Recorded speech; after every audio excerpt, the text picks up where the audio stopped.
Ladies and gentlemen, welcome in. Here we go. The Thursday edition of the Rob Brown Show starts right now. Welcome in, y'all. Howdy. How's everybody? How y'all doing? Everybody good? Everybody having a lovely day so far? Yeah? Everybody living the dream? I'm so glad to hear it. Good to have you. Thanks for coming by. Whether you're listening on the radio or watching on the stream, we're ever so glad to have you along as a part of the show. I am Rob Brown. Directly across from me on the other side of the metaphorical glass this AM, he is the Sultan of Swag, the Professor of Perfection, the Wizard of Wave, the Content Cash Cow, hashtag Dad Kicks, Colonel Grudge, the Alpha and the Omega of the fan upstate itself. The great one, Lonzo, is here as well. What up, Zoe? So the new wheels on these chairs are forcing me to have better posture. Don't like that. Because if I don't, my feet won't touch the ground. That's just weird for me. I have terrible posture. You do too. Well, but I have a curved spine. So they thought I had scoliosis, which was one of the most embarrassing moments of my life when I had to take my shirt off in front of all the other the bunch of girls that were in there in 8th grade. Why? You were young and ripped, right? I shredded. I hadn't reached the hairy part of my life yet. So I mean, I still have baby skin. So I didn't want to, What a start to the show. What an absolute start to the show. Talking about a I'm just saying, 8-year-old Lonzo. It wasn't 8-year-old, it was 8th grade. Oh, but slightly better. I'm giving you the reason why if I sit with good posture, it hurts me because the top of my spine is curved in a way that just I sit with bad posture just because I'm a slouch. That's what I'm, And now you got the problem is you did this early in the show, and now I'm going to be focused on that the rest of the damn day. So if I were to take pictures the popular way like this, you're not looking, but the popular way like this, or I think it's the popular way because I've seen it done many times on the station, that kind of hurts me. So I can't do that. You're not even doing it. You got to go all the way back and put your man's ear like way out in the front. Wow. Yeah. Wow. Yeah. Lonzo just said I have moobs. We are just off to a blazing start. James said my posture is a question mark. Yeah, no, that's just terrible. I like. Do you have teachers that will like smack your knuckles or something if you didn't set up straight? No, Lonzo. I never had any teachers that smacked anyone for anything. It was very not okay in the schools I went to. I didn't either. I know you're shocked. I didn't either. So no, you just had teachers who chunked desk across the room when they were unhappy. Yeah, but you learn to dodge. I mean, it helps you for life, really. Yeah. Like traffic today. Be careful out there. Yeah.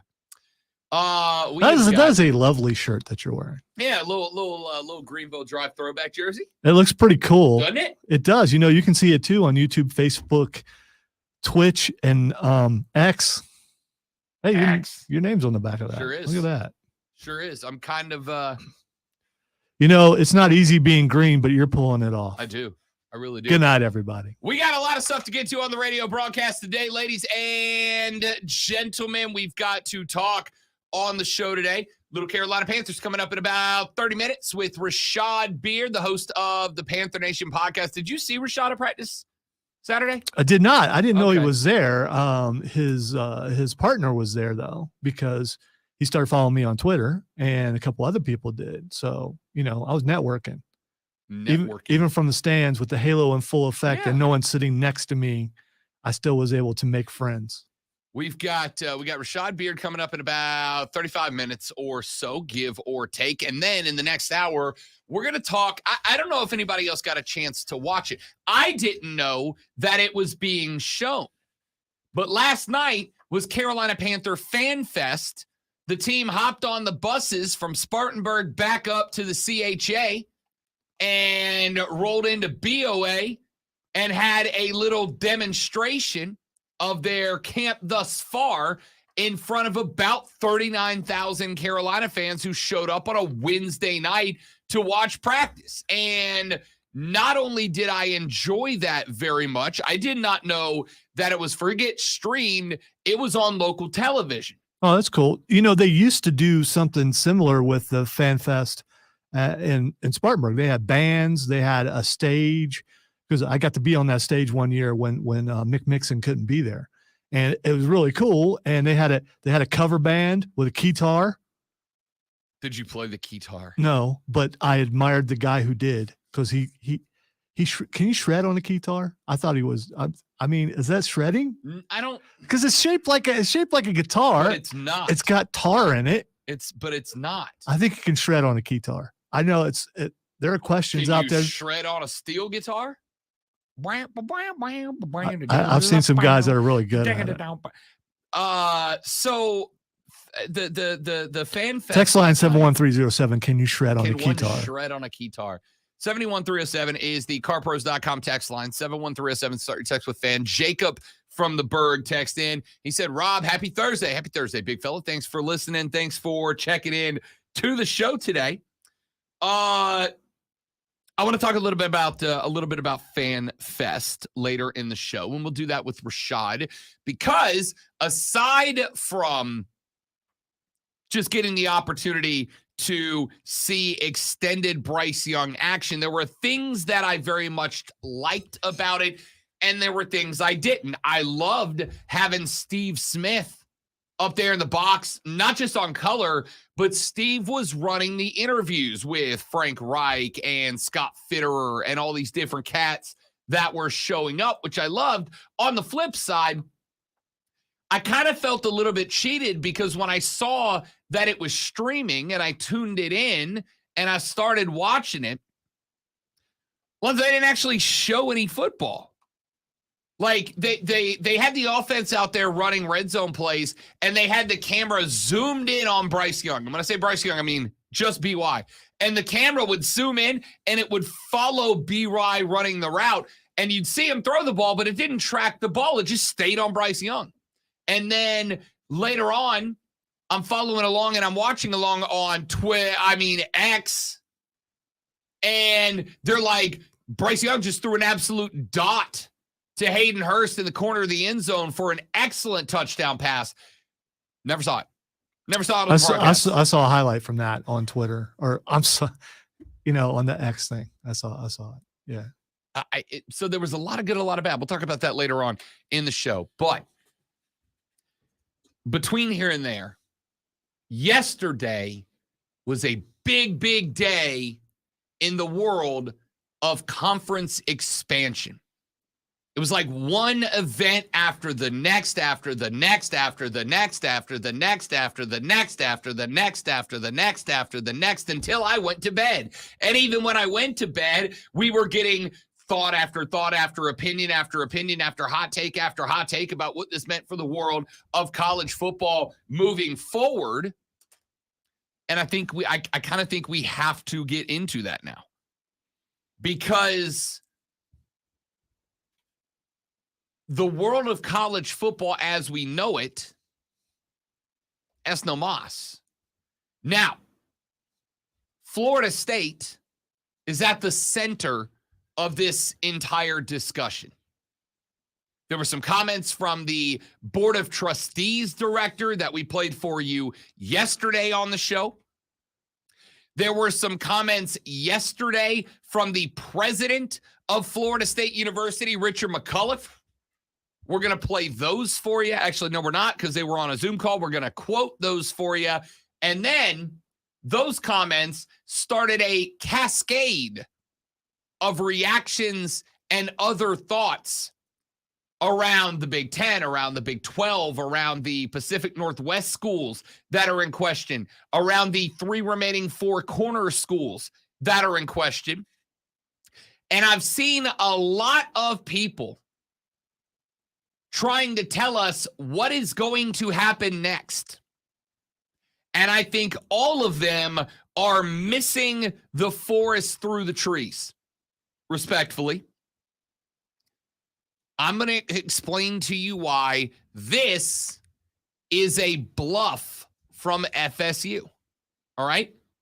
This is a bluff from FSU.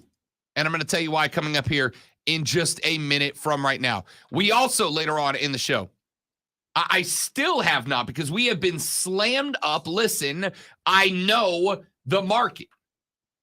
We're a college football first market. Always have been.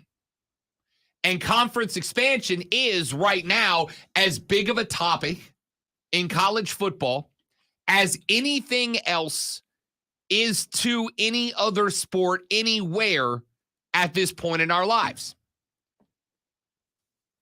I could be doing a lot more Major League Baseball trade deadline reaction. Last night, I went on BetMGM Tonight as a guest.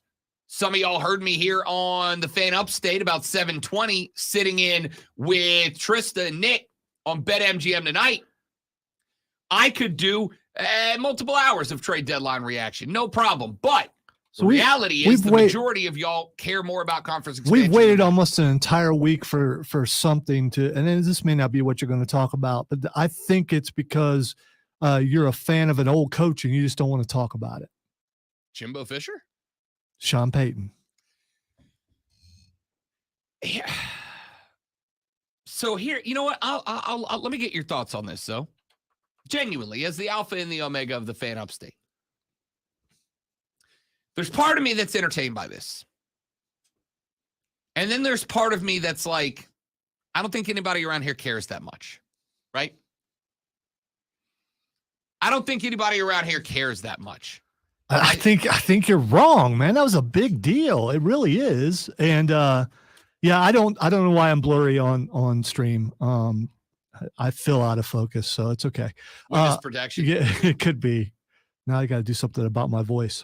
Or is this really my voice? I think this is very entertaining. I think there's more depth to it. And the reason I still attest that the reason why we're not talking about it is because he used to be your coach. But, you know, and I think it comes down to someone actually came out and said like the truth about how they felt about another coach, which is never done, ever. And the reason why it blew up all over the country and was talked about everywhere, because it's not done.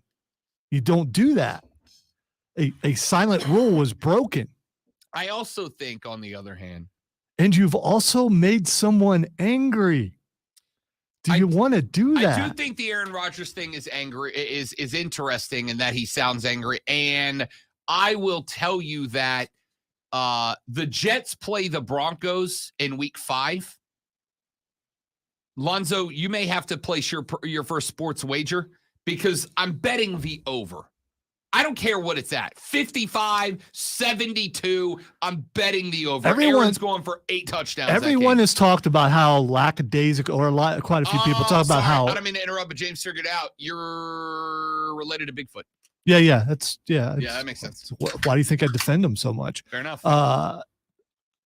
You've awakened something in Aaron Rodgers. People say he looked lackadaisical last year. And when he commented, that look in his eye is something like, say, Chicago knows about because he's your daddy. You don't want to do that. You just motivate him. Is he gonna win the Super Bowl? I don't know, but he looks very, very motivated. Look, I like the Jets this year. I told y'all last year, I thought the Jets honestly were a quarterback away from being a good team. And I think this year they've got a quarterback, so they've turned that corner. And I get he's going to bat for his guy, but here's 2 things. Number 1, Sean Payton was not wrong.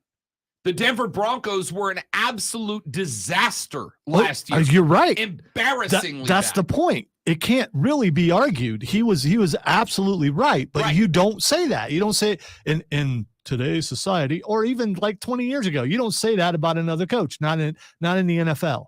We might hear this stuff in college football, but these guys are professionals and they don't do that. I guess you know what? I'm turning inwards, Lonzo. I'm turning inwards. I'm considering my own mental states. And I'm wondering if the reason that I am avoiding discussing the conflict between Sean Payton, Nathaniel Hackett, and Aaron Rodgers is because I don't care. It's because I don't care. It's because I don't care. Look, Sean did one of 2 things. Or both. Number 1, he said something that I agree with entirely. Right? Entirely. The worst 2 coaches in the history of the National Football League are Nathaniel Hackett and Urban Meyer. That's the list. The absolute worst 2, Hackett and Meyer, without a question, in my opinion. Right? But The second reason is I just don't care. You just don't do that. Whatever. It doesn't bother me. If you don't like it, beat his ass by 42. and be done with it. I think you're missing a point. I love this. I think this is great. I want this to happen in the NFL. I want the next coach to talk about the last guy and say, you know, the reason why I'm here? Because that guy sucked. I want to hear that. I guess it's probably not how business is conducted, but it's football. I mean, I think it's kind of fun. I think Denver's still going to suck, but it's still kind of fun. I mean, listen, I'm not sold on Denver being good or Denver sucking. I'm not sold yet because on one hand, I look at Russ the way I look at Bake. Victim of circumstance. He and Carroll very clearly had a falling apart, and Pete Carroll started coaching away from Russell Wilson. Last year, Russell Wilson played for legitimately either the worst or a very close second to worst NFL coach of all time. What if he didn't? What if Russ is really that bad? No, he did. No. But both No, could both could happen at the same time. I get that you're passionate about this, but what if Russ is really that bad? And what if he was hidden in Seattle? And what if the coach in Seattle said, "Okay, you want to be this way? Let me show the world who you are." And he did last year in Denver. And the coach is getting the majority of the blame. But when it came down to it, Russell Wilson been overrated his entire career, and we saw it last year, and we'll go see it again this year. And then you can't blame Sean Payton if he does the same thing this year.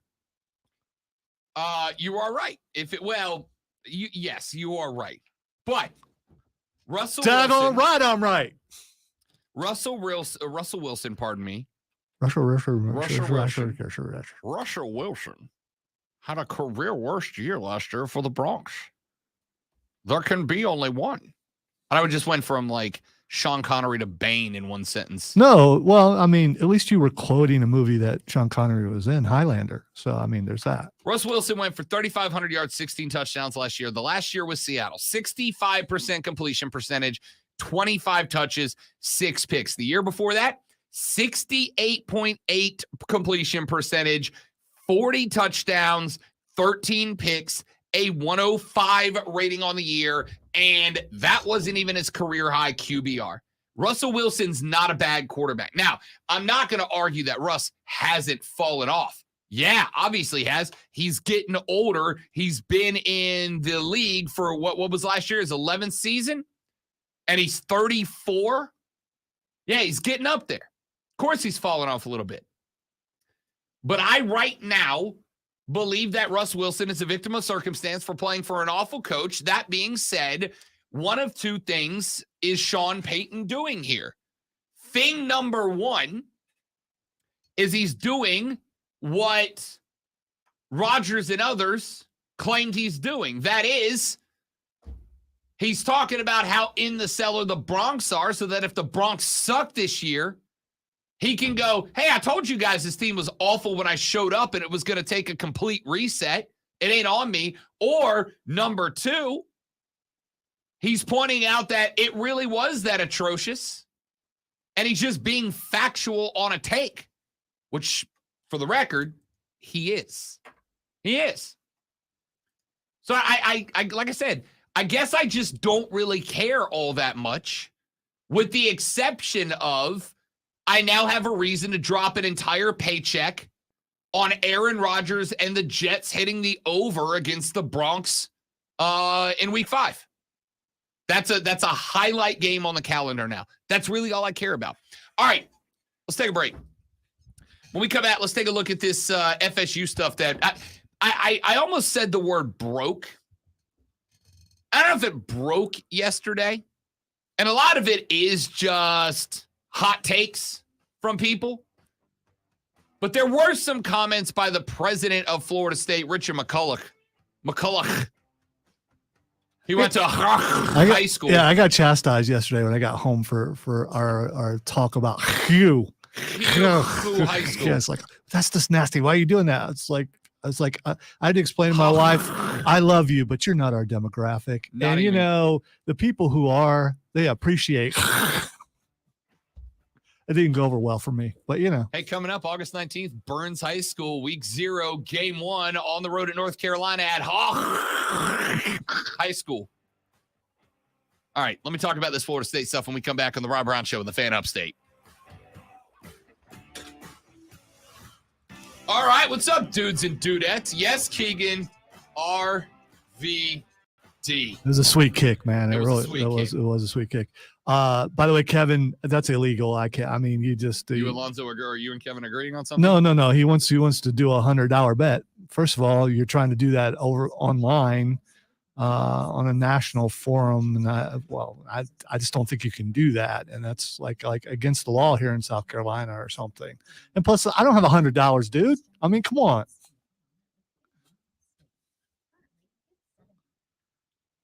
All my money go to them bills. Did you see the video of the field attendant at the Dodgers game last night? There was a guy sitting. You know how the field attendants, the ball boys, they sit in chairs, first and third base at the edge of the outfield, and their job is to basically stop the foul balls from going all the way down the fence all the way down the wall of the fence. There was an old guy sitting there, and somebody hit a foul ball rocketing at him, right? And he got out of the chair, jumped over the wall into the stands, and brought the chair with him. Never seen anything like it. Let me see if I can find it on Twitter. No, Kevin, I'm not scared. I just don't have that kind of money. And I don't bet money because that's I have a compulsive nature. And if I started getting into something like that, I could get myself into trouble. So I'm not doing that. And I think we all saw how much I lost last year in Boo Box. So no. And, you know, the Buffalo did win in the regular season. Did they win in the playoffs? No. You know why? Because they didn't face the Chiefs in the playoffs because they couldn't get past Cincinnati. Just saying.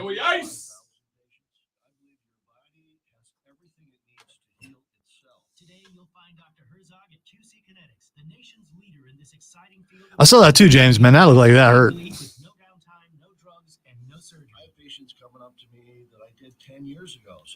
I'm sure the pronunciation of that, Stephen, is Jesus, and you're right. Definitely Jesus. Jesus has entered the room. Jesus has straightened his shirt. Jesus is sitting down.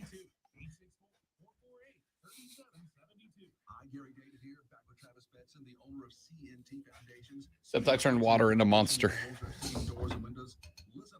If you could, we'd be in real trouble.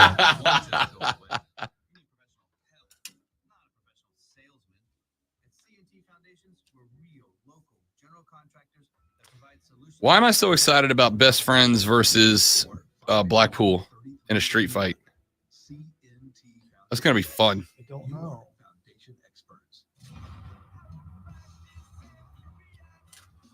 I'm just bummed it's happening on Friday and not Saturday. Well, it's already happened, probably. I know.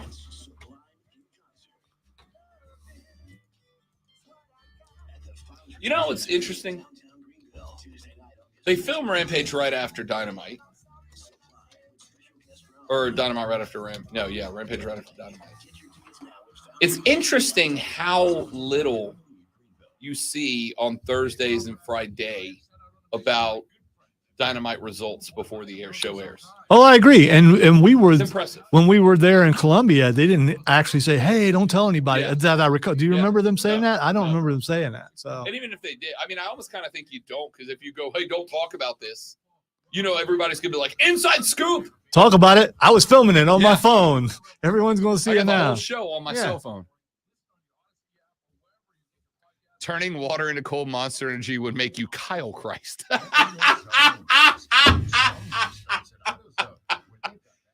Okay, I don't get it, but it's Kyle is just the name of a dude who drinks Monster. Oh, okay. And I would be All offended by that, Joe, right. but you know, he's tried to give it up many times. I'm Jesus's brother, Chad.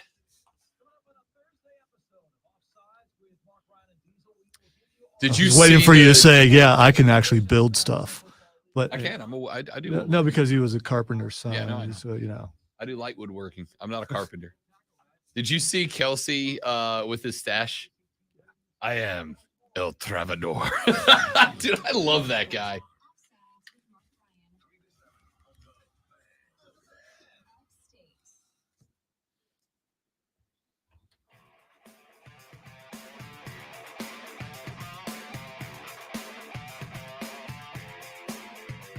right, let's talk about this FSU stuff that started circling around yesterday. It started on a Zoom call, and Stuart Mandel of The Athletic quoted FSU President Richard McCulloch, who said, quote, "I believe that FSU at some point will have to very seriously consider leaving the ACC unless there is a radical change to the ACC's revenue distribution." Now, that spurred a lot yesterday, and we'll get into some/all of it in bits and pieces throughout the show today, because there was a lot. We know that the Big Ten went on board and started, or I should say, restarted their negotiations about potentially getting Oregon and Washington and potentially Cal and Stanford into the mix, which of course would kill the Pac-12. I would say, aren't you a little surprised that it's the Big Ten being more aggressive than the SEC? No, I'm not, because even though we know those are the two super conferences, the majority of us truly do believe that the SEC is a leg up on the Big Ten. Not a big leg, but a leg up on the Big Ten. So I'm not shocked by that at all. And we're going to get to that here in just a minute too. But those negotiations kicked off.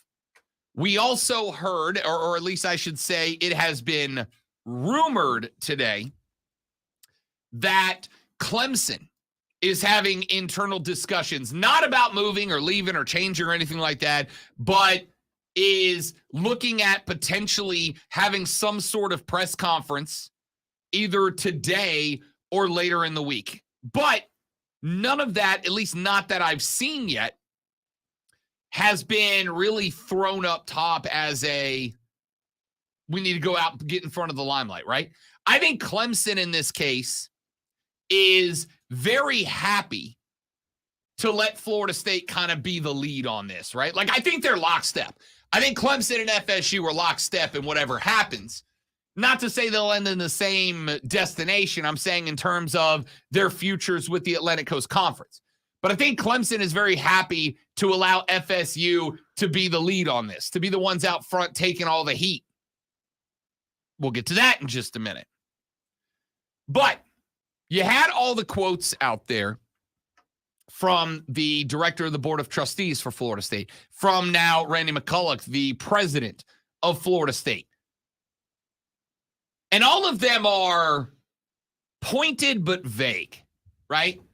Like, there's no talk about the destination, but there's a lot in regards to, yeah, we might have to leave, right? We had the president of the Board of Trustees who said that the ACC's grant of rights is not the document that Florida State will use as the primary reason for making the should I stay or should I go now decision.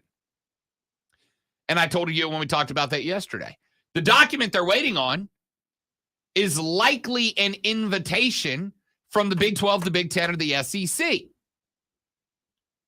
But at the same time, I don't see that invitation coming, at least not from the Big 10 or the SEC. There's a reason for that. Florida State signed off on the ACC grant of rights. You know the one we've been talking about, the one that's in play until 2036, that grant of rights. Yeah, they signed that, which means that Florida State, should they break the GOR, is going to be way in the hole for a lot of money, hundreds of millions of dollars over the life of that contract. Now, if you're the Big Ten or you're the Southeastern Conference, are you willing to go on the hook for most of that money to get Florida State in the fold now? Probably not, right? Probably not. Why would you be? You're not opening up a new market for the handful of percentage points worth of value that aspect has to the expansion conversation. Florida State brings a lot to the table in terms of national brand recognition. But hundreds of millions of dollars, I don't know. Which means that I think the only school that might consider, or the only conference that might consider extending an invitation now is likely the Big 12. I could see the Big 12 extending the invitation, mainly because the Big 12 at this point is doing whatever they can to make sure that they are the EEC. They are the conference that stays alive to become the EEC. And if that's the case, Florida State's a big pickup. So is Clemson, Miami, North Carolina. This to me feels like a bluff, pardon me, from Florida State, right? This to me feels like FSU doing what they can do to light a fire under the rear end of the ACC. Hey, look, we got locked into this thing. We thought it was a good deal. It turns out it's not. Y'all have got to do something to fix it. Because there is somewhere between now and 2036, somewhere there is a year where the return on investment from jumping to a big conference outweighs the early termination penalty. But there is one more possibility. Remember, the ACC can dissolve if 7 of its members decide to walk. Is it 7 or 8? I don't remember. Either way, if either 7 or 8 of its members decide to walk and all leave the grant of rights, then the ACC would at that point dissolve, and there's no ACC for the grant of rights to have an impact on. At which case, every school would be free, would be free to sign wherever they want. Now, it's like anything else, man. You know every war movie you've ever watched, when the protagonist group is under assault from the bad guys and they're all in the bunker and they're all hiding and they know that they've got to make a charge. They've got to make a stand, but they're all afraid because they don't want to get shot. And then it's always that one guy, right? There's that one guy who goes into a rage and he picks up the shotgun and he runs out into the face of the bad guy and he starts lighting everybody up. And then everybody else in the bunker starts doing that really dramatic movie nod. And then they all take off and the fight's on. That's Florida State right now. Florida State has slung the bandolier. They have grabbed the grenades. They have loaded the bar. They have run outside and they are now just spraying bullets. And they are hoping that Clemson and Miami and North Carolina, probably Virginia Tech, Duke, and whoever else are looking around and they all see Florida State out there, guns blazing, and they give each other the dramatic movie nod. Dun, dun, dun, dun, dun, dun, dun, dun, dun, dun. And they're all about to come out of the bunker alongside Florida State to end the ACC. The problem is this ain't a movie. This is real life. And the problem is it takes a lot to make that move. Why do you think Clemson's been so quiet on this? Since, remember, what was it, like 3-4 months ago? Right at the end of the college football season? When FSU and Clemson had both their athletic directors come out and agree, say on the same page, we need an uneven revenue distribution model if we want to stay together, right? The schools like FSU and Clemson that are floating the majority of the revenue into this conference need to be compensated more heavily than the teams that are being dragged along. But since then, you've heard nothing from Clemson, North Carolina, Miami. Nothing. They're letting Florida State lead the charge on this.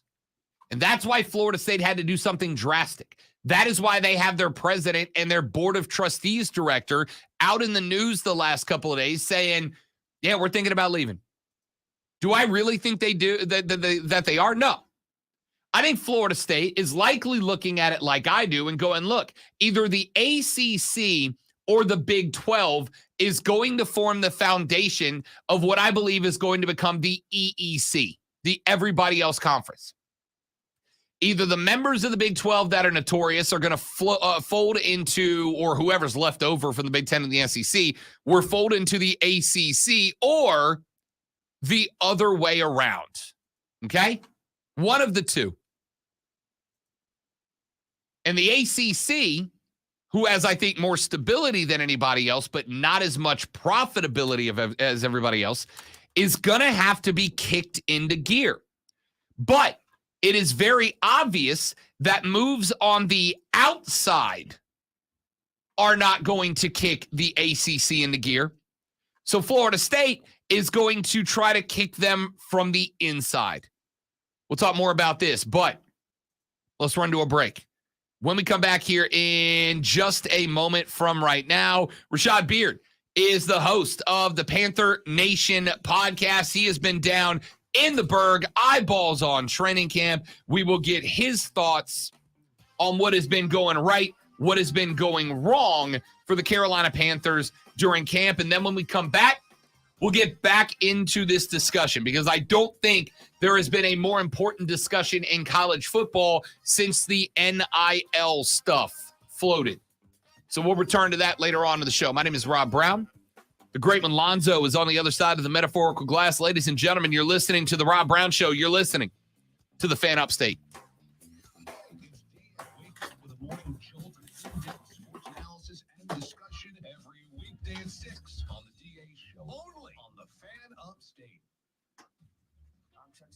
Here's the sports flash on the Fan Upstate. The Braves routed the Angels 12-5 on Wednesday. Ronald Acuna Jr., Austin Riley, and Matt Olson homer. Acuna launched a 3-run shot over the center field wall off Lucas.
Rashad, what's up, fella? How we doing, big dog? What's up, man?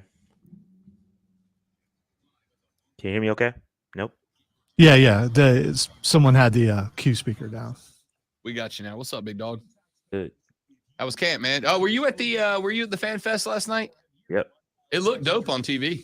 Yeah, it's pretty nice. A lot of people out there. Yeah. Somebody on Twitter said it was like 39,000. I don't know. The whole lower bowl was full. The lower level and the Silver Club, the top was the only thing that was Nice. empty. So did you just go to a tighter shot because you didn't want to show that shirt? The shirt, man. Nah. Shout Okay, out to Stallone. look at that shirt. Stallone Yeah. shirt. Rob didn't spot that. I That's a did. vibe. Yeah. Yeah. Shout out to Jake. I apologize about Saturday.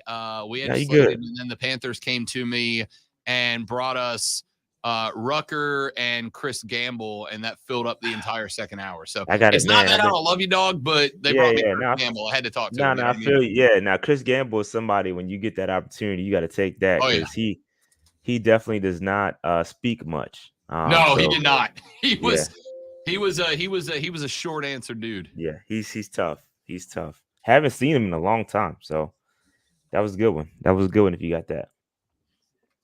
I've been trying to work my way into finding Chris Gamble, and I can't get him. I'll get with you after the show. Yeah, I was going to try to find you, but you didn't want to hang out with me anyway. So I mean, I was outside, man. It's been a crazy. I'm so tired right now. It's just all over the place. It's been a long, long week.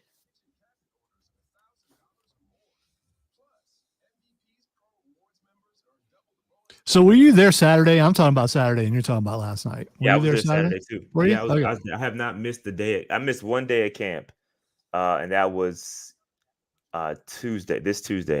I've been at everything else.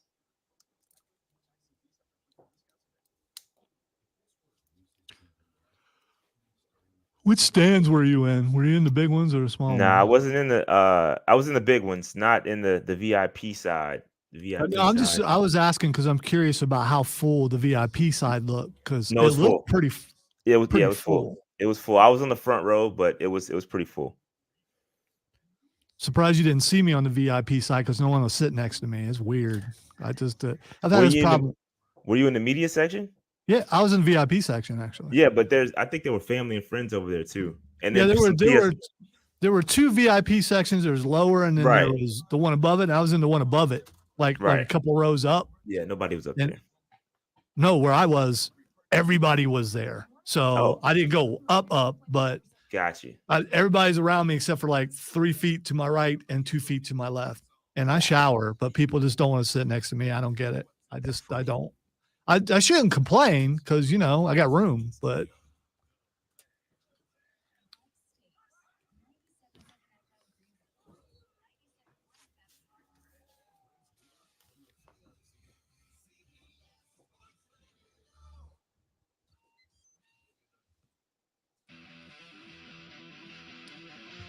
All right. My bad, Rick. Woo! Woo! Woo! Y'all, it's Thursday, and you know what we do on Thursdays. We talk a little Carolina Panther football with my guy, Rashad Beard, the host of the Panther Nation podcast, which you can follow on the social media at Panther Nation PC. But also, make sure you are checked in to their YouTube page where they go live like a lot, man. Like a lot. Especially, ladies and gentlemen, since the Hall of Fame game tonight means we are 1 week away from the start of the preseason. The Jets and the Cats in week one. A-Rod of the football persuasion coming down to the Berg and then back to CHA for a football game. Rashad, what's up, fella? What's going on, man? Busy week. A lot happening right now. But yeah, Panther football is coming back. Can't wait. I was going to ask, how's that sleep schedule treating you right now, fella? Yeah, it's a lot. A lot is happening right now. But listen, that all that means is that football is on its way back, and I'm here for it. So let's get into it. He's really tired because he's a spy, and yeah. he's a spy, and he's also going to camp. So. He has been. He's been at camp all week, getting the eyeballs on. So let's start with that, Rashad Beard. Just so far, your overall reflection on what you've seen out of this team. Do they have kind of that swagger, that mentality you're looking out of a team that's, I want to say, rebuilding, but honestly, the majority of that feels done. Do they feel like a team that believes that? Yeah. I think it's been a great couple of first week of practice. I think it started out slow for the defense. The offense was, taking advantage of them. But recently, the defense has turned it up a little bit, and they've been making some plays. So I really like what I see out of both sides of the football. Both sides of the football have shown their, shown their strengths. But I mean, I guess we can start with Bryce. I mean, Bryce looks like he's supposed to be here. Bryce Young, he looks poised out there, and anytime he makes a mistake, he has that moxie. He just bounces back, and so it's good to see him when those mistakes are made. Hey, next play, and let's move on. I listened to Frank Reich's press conference one day because I know there's some people concerned about some interceptions that he's been throwing.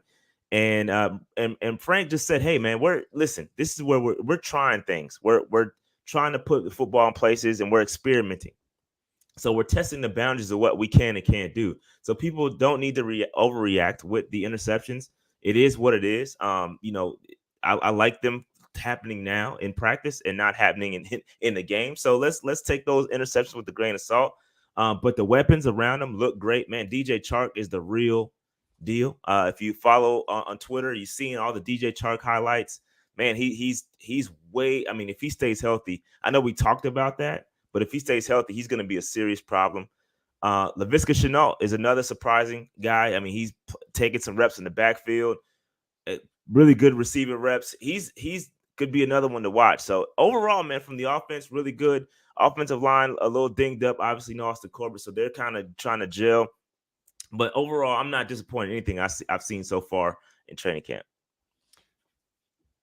Laviska Shenault, DJ Chark, two guys I'm real interested in because, look, nobody thinks that Adam Thielen on the wrong side of 30 is going to be the game changer. He's a chain mover, but not necessarily a game changer. And if you disagree with that, I'll certainly hear out the argument. If there's going to be a breakout at the wide receiver position in terms of a vert receiver, it's going to be one of those two guys. But I did see the comments of Laviska Shenault, and they kind of highlighted this last night on the FanFest broadcast, which we'll also talk about in a minute, that Shenault said, I don't really want to be the gadget guy, right? Like I'm a receiver. I want to catch the ball more than I run it. I want to run routes more than I want to be a guy who has gadget plays built up around me. I am fine with that. I get that. But also they're kind of going to need him to do that, right? Yeah, I think we don't have that quote unquote power back. And if you've seen Laviska Shenault in person, the man he's built. Okay, he's like 6'1", 6'2", 220 something pounds. So he can be that physical quote unquote running back that we need to get the tough yardage. But yeah, I've seen him lined up in the backfield, and I get it. I mean, he wants to be a receiver, but also I think there's no better way to increase the value. This is a contract year for him essentially than to be that gadget guy. I mean, he has played all over the place. I mean, so if you've been out to practices, you've seen him line up a receiver, slot, in the backfield. Listen, I don't know what the plans are for him, but the experimentation that I've seen has been great. So I'm all for it. And going back to your Adam Thielen thought, bro, Adam Thielen has looked really, really good in camp. And I was one of those guys that said, hey, man, he's over the hill. He doesn't have it anymore. But bro, he's looked really good. And I take it for a grain of salt. It's practice is early. I get it. But he has looked really impressive. I think he is going to have a role. I think he's going to get a lot of targets in this offense. Like you said, he's a chain mover, which is what Bryce Young needs. When we're in trouble, who am I going to go to? And I think Adam Thielen could be that. And this DJ Chark, I think, man, I can't say enough of how impressed I am with DJ Chark. We haven't seen it because he's been injured a lot. But man, if he stays healthy, I definitely see WR1 in his future for sure. That's how good he's been. I'm not disagreeing that Adam Thielen's going to be a major part of this offense. He is. Hell, I wouldn't even say Adam Thielen's not going to lead the team in receptions and receiving yards this year, because he probably will. All I'm saying, Shot, is he ain't a down-the-field wide receiver. He's not a wide receiver that stretches the defense vertically. And I think for some of these other guys, somebody's got to fill that role, right? Like somebody's got to be the guy that drags safeties backwards, because that is where Adam Thielen thrives. I don't even really need Shenault or Chalk or DJ Chalk. I can do this. DJ Chark do. I don't need them to be Pro Bowl outside Devontae Adams 5,000 yard down the field guys. I need them to be somebody who is a threat to do that, so that Thielen and Bryce Young can work together underneath. That's what I'm looking for. No, I would agree with that. Definitely Adam Thielen is not going to be a down the field threat. But if you look at this offense and you've seen what has been displayed to us, it's a lot of short passes. I know a lot of people were upset in the Teddy Bridgewater years when it was dink and dunk. That's what this offense looks like. You're going to take some shots. Obviously, Bryce has the arm and now has the weapons with DJ Chark. I got it right. DJ Chark. He can cool. So, yeah. With DJ Chark, he definitely is one that can stretch the field. And man, he had his ability to track the football in contested catch situations over his shoulder. We haven't seen that in these parts in a long. It's very refreshing. So I'm excited about DJ Chark. He's shown nothing but amazingness out there. So shout out to DJ Chark, man. I love it. Rashad Beer from the Panther Nation podcast here on the Rob Brown Show in the Fan Upstate. I was watching FanFest last night. It was broadcasted on one of the local channels here, which I was actually very pleased to see. And listen, that kind of stuff happens if and only if the team reaches out and the team pushes that and the team asks for that time and gives the local TV stations a reason to carry that. Because It's not a preseason game. It was a glorified practice. It wasn't even a scrimmage. It was just a practice. But that combined with the fact that there were almost 40K people in the stadium, according to some reports, that combined with the fact that this wasn't just a practice, but from what I understand, it was like a whole production. It was like a whole show based around a practice, leads me to believe that the Panthers, and we saw this at over in Spartanburg last Saturday, but I want your thoughts on it. It leads me to the conclusion that the Panthers really, truly, genuinely are trying to create a product that gets the fans to reinvest, to buy back in. And I think they've done a good job of promoting the two Carolinas, one team theme over the last couple of years.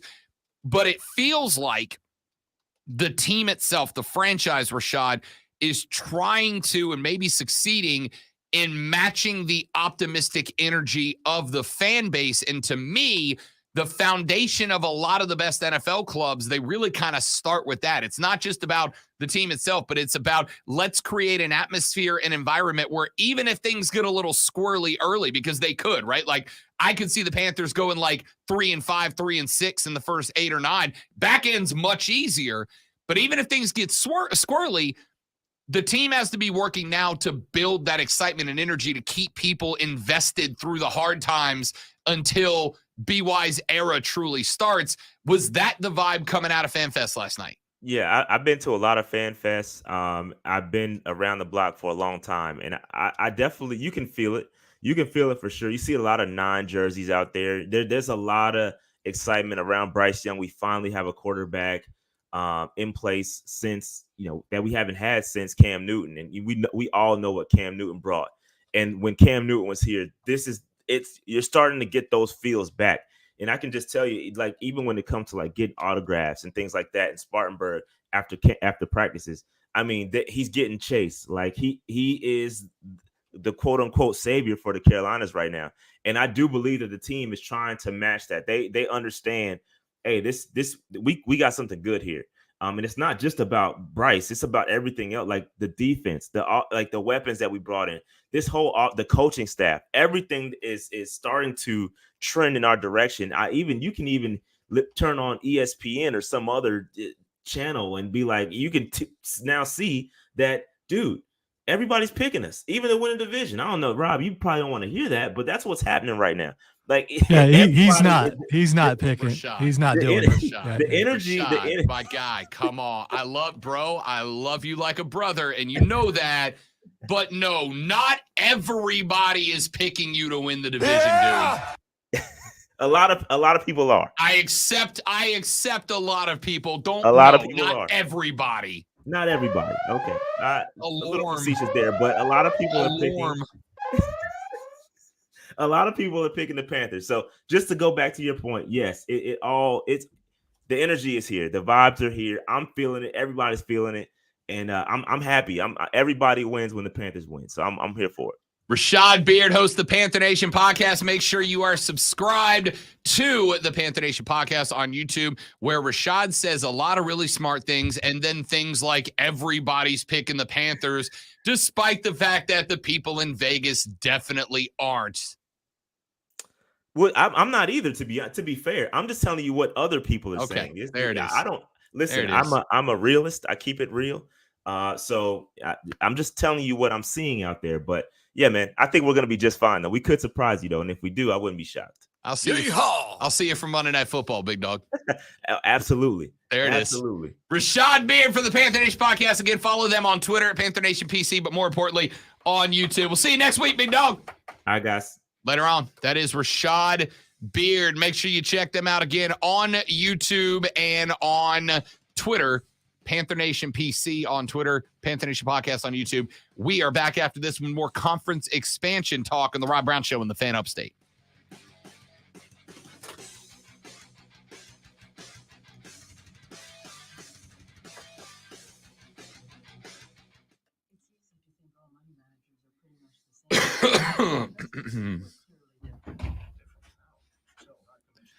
Yeah, Trey, it's a new thing that I'm working with. It's The alarm. yeah, when he gets upset, like when someone says eating hot dogs out of the pack, we gotta have a little warning label.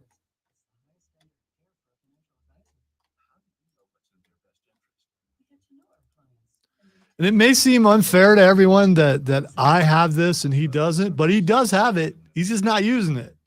He can get me back.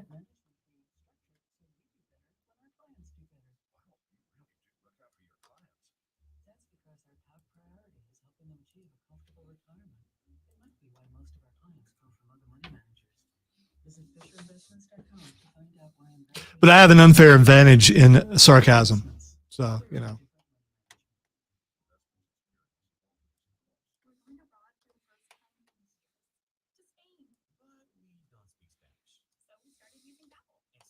We're playing a Babbel commercial right now. You think Babbel teaches sarcasm? I think it's a different language.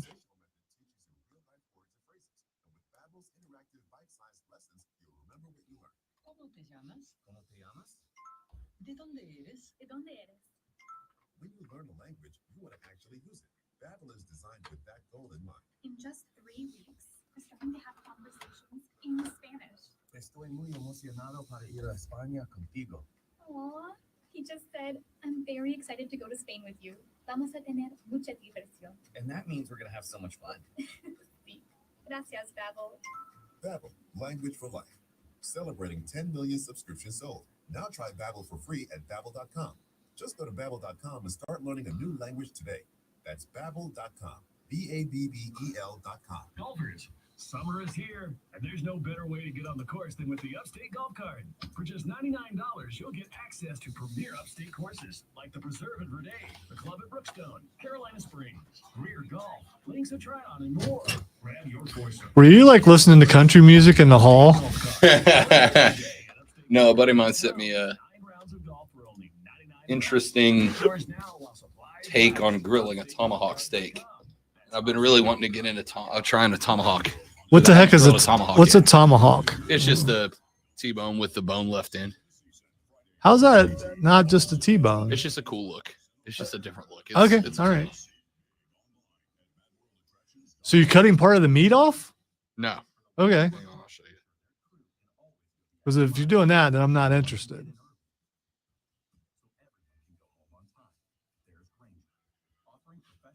That's a tomahawk. It's just T-bone, but they leave the bone in it. Looks like a turtle, upside down turtle from here. There you go. There's one with a background. There you go. That's better. Okay, I get it. People need to be understand that their background. If it takes away from what your focus is, it just Question for the audio engineer. Did I read that right? Discover automatically doubles all your cash back? yes, there is an art to taking pictures of food. If I get a Discover card right now, I can earn twice the cash back.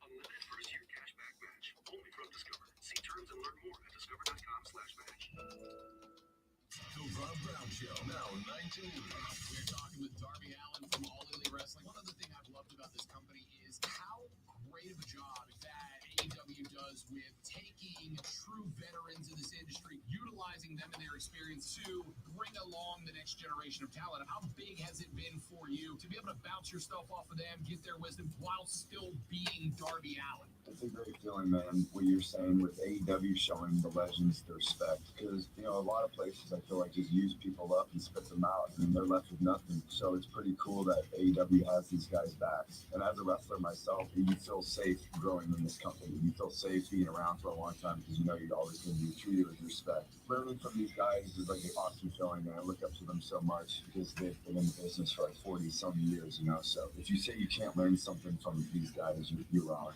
Same great show, new time. Now 19 noon only on the Fan Upstate.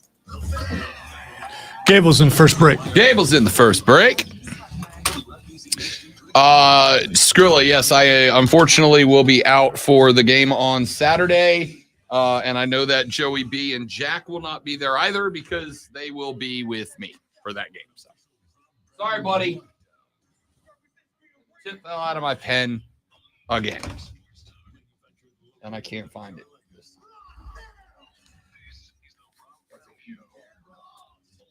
I have important things to write.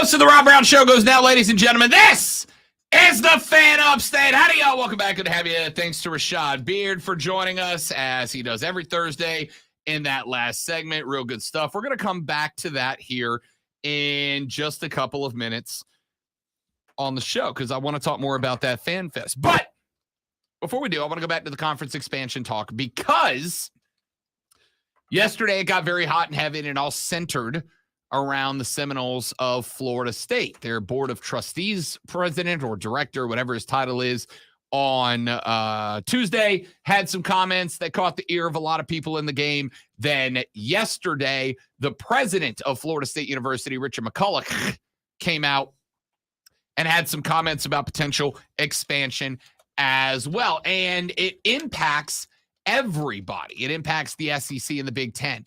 It impacts all the other teams in the ACC. It impacts the Pac-12 in a roundabout way. It impacts everybody in the game. Florida State's president says that they may have to start taking a very active look at departing from the Atlantic Coast Conference sometime in the near future if the revenue distribution model doesn't change. Now, I have landed on the position that this is a bluff from Florida State. Okay? If it wasn't a bluff from Florida State, I don't see why they would not already have a number of very, very expensive attorneys working to figure out what they can do. And I'm not saying that they don't have that. I'm saying things like that have been very difficult to keep a secret now that everybody is trying to get the jump on conference expansion.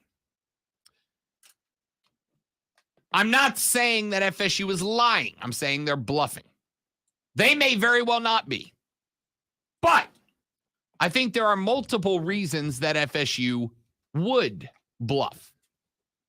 I think that, number one, they may have the goal of getting the ACCs in gear, right? The ACC is locked into their GOR, their Grant of Rights Media Agreement, until 2036. I will be 50 when that Grant of Rights expires. Wow, that's ancient. Lonzo will be how old, Lonzo? How many years is that from now? That is 13 years from now. I will be about 68 or Right. something like that. Do you feel 68 right now, Lonzo? No, I hope I feel Some 68. days. I hope to be around when that happens. That would be Yeah. awesome. Probably won't be here, but Right.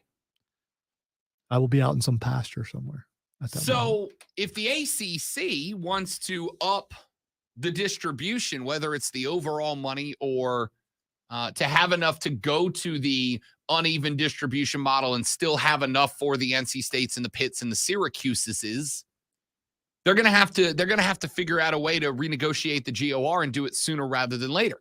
So this may be a bluff from Florida State to try to get the ACC to kick it into a high gear. Number two, this may be a bluff because Florida State is trying to see what attention they do get from other conferences, right? If they say we might be looking at getting out and all of a sudden the fax machine starts working. Is that like changing your status to single? I think Just it's to like see? I think it's like changing your status to it's complicated. Oh, okay. Remember that? All right. I Yeah, don't know if you can still do that on Facebook. But I was in college when yeah you Facebook probably shouldn't dropped. experiment with that. I won't either. No, not now. I'd get that phone call in a heartbeat. What the hell is this? I was in college when Facebook dropped. And when Facebook dropped, there were multiple options to describe your relationship. They were single, taken, engaged, married, or it's complicated. And the best part was you could put it's complicated with so-and-so. So you could both announce to the world, it's complicated. Now in college, So that's booty call. that traditionally, man, yeah, we're doing the old unskinny bop, bop, bop, bop, but we're not really dating. I'm just saying you can slide into the DMs. But that was always interesting, right? Because I think most dudes my age, probably most women my age, at some point got interested in somebody. They went to do the old Facebook scope.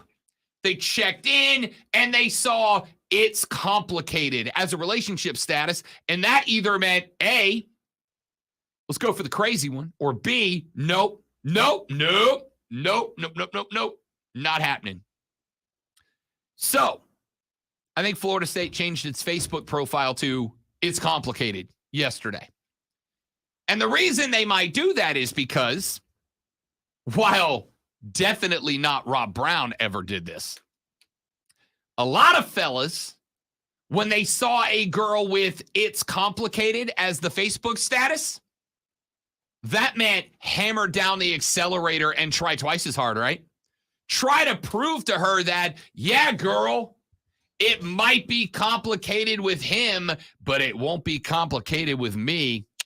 Wink, wink. Right? That's how I used to hit on girls. I'm sure it was very effective. It worked none of the times. Hey, Rob, this is my friend Alice. Sup, girl? So FSU. Did you spin before you did that? Double finger guys. Spin around and then hit her with one of those. You just did the hair flip. By the way, you can see on Facebook, YouTube, Twitch, or X. I got the lettuce out today, man. So FSU changed its, again, a theory. FSU would have bluffed by changing its Facebook relationship status to it's complicated. Why? Because when you change it to it's complicated, it tends to get you some attention. And FSU might be looking to see what other suitors send the old "Hey, you up" text. Right? That 2:30 a.m. liquid courage inspired text of, "Hey, Knowles, you up?" Just to see if they get any bites, right? And then the third reason that the Knowles may have put a bluff on the table here is just to see if any of the other ACC schools would jump with them, right? It's to see if any of the other ACC schools might have been interested. Because if Clemson's president and or North Carolina's president and or Miami's president and or NC State's and or Duke's and or Syracuse's and or whoever else, if any of them came out and said, you know, the Noles have got a point. Florida State's got a point. We're kind of interested in that. We might be interested in joining them in this if the price is right. They would know if they truly, genuinely do have enough momentum for the disbanding of the Atlantic Coast Conference, which would then free them up to join whatever the hell conference they want. Now, do I think that's going to be the out? Probably not. Because I think if the ACC disbanded tomorrow, the phone calls pop up in Clemson, in Tallahassee, in Coral Gables, and in Raleigh. I don't know who else. I think Pitt could be interesting to a couple of conferences. I think Duke might be interesting for a conference that's going to try to make some money on basketball as well. I think maybe NC State's interesting if you want to keep them and Carolina together. I don't know. But I really only think there's probably 4 schools that would look and go, we know if the ACC breaks up, we got a landing spot. We know for a fact we've got a landing spot that pays, right? Not falling down to the All-American Conference and effectively getting locked out. So I think they may just be gauging the water, right? But I really do think this is a bluff. Let me grab clip 1, if you don't mind, Lonzo. Pete Thamel has really been out front of this whole thing. Pete Thamel's been involved with conversations with folks down in Tallahassee. And Pete Thamel yesterday on the 4-letter broke down his view on what's happening in Tallahassee.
So there's where Thamel checks in on all of it. No, I'm not talking about it. No, I'm not talking about it, Lonzo. You said you weren't talking about it, so I acknowledge. But if you saw it, so another reason why you need to watch on stream. Thamel says to the to ESPN yesterday, the Noles basically have about 2 weeks to decide if they want to leave the ACC next year. They're not going to, all right? Calling the shot now. The Noles are not leaving. They're not going to turn in their notice this year. And they're not leaving and they're not going to turn their notice in this year because I want you to think about how long they are locked in to this current ACC grant of rights and recognize that if they were to leave, if they were to go, they would be on the hook to replace that money lost by the Atlantic Coast Conference via their departure from said conference, and that is 13 years worth of cash that they would have to come up with. And realistically speaking, do you think there's a conference out there right now that would want to come up with even a majority of that money to replace them? Probably not, right? And if there was, the only one I could think of would be the Big 12, because getting Florida State likely means that they would take Clemson with them, and they basically would guarantee their positioning as the EEC. But it's still a ton of money they would have to basically give to FSU. And oh, by the way, they'd have to come up with that money. See, this is the kicker. They not only have to come up with that money, the FSU GOR departure money, but they would also have to come up with Florida State's annual television revenue on top of it. That's a lot. We are talking hundreds of millions of dollars for that addition, which might be worth it in, say, 2033. But that's 10 years from now, a decade from now. And there's a lot of moving and shaking between here and there, right? So I think this is a bluff from FSU. I don't think you're going to see them turn in their notice this year. Hell, I don't think you'll see them turn in the notice next year unless and only unless they know that they're going to get the other 6 schools that they would need to go with them to also turn in their notice so that the ACC would be outright disbanded. The Big Ten is not going to invite. I think the Big Ten would probably have interest in Florida State. I think the SEC would have interest in Florida State. I do not think that either one of those conferences is going to invite Florida State when there is that much money on the table that would have to go out on top of FSU's annual media distribution paycheck.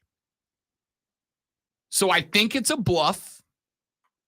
I think this is a drastic effort from the Noles just to see what happens, right? Lonzo knows this. Sometimes you've got to float misinformation just to see what happens when you do, right? I had a problem at a radio station that I worked with a number of years ago. We had an issue that we had like 4 or 5 different times a sponsor, potential sponsor for my radio show that backed out at the last minute, at the 11th hour. It backed out. Now, at the time, I was doing my own show, but I was in charge of everything. It's one of those spots, Lonzo, where you pay for airtime, you know? The station agrees to sell you X hours at $500 an hour. So you go out to sell sponsorships to cover up that $500, and whatever you make over that is your profit, right? Is your paycheck. So I was running into the time, and I had like 3 or 4 or 5 different clients in a row that I thought were in, And then last minute, the 11th hour, they pulled out of the contract. And I genuinely could not figure out why. Like, what the hell is happening here?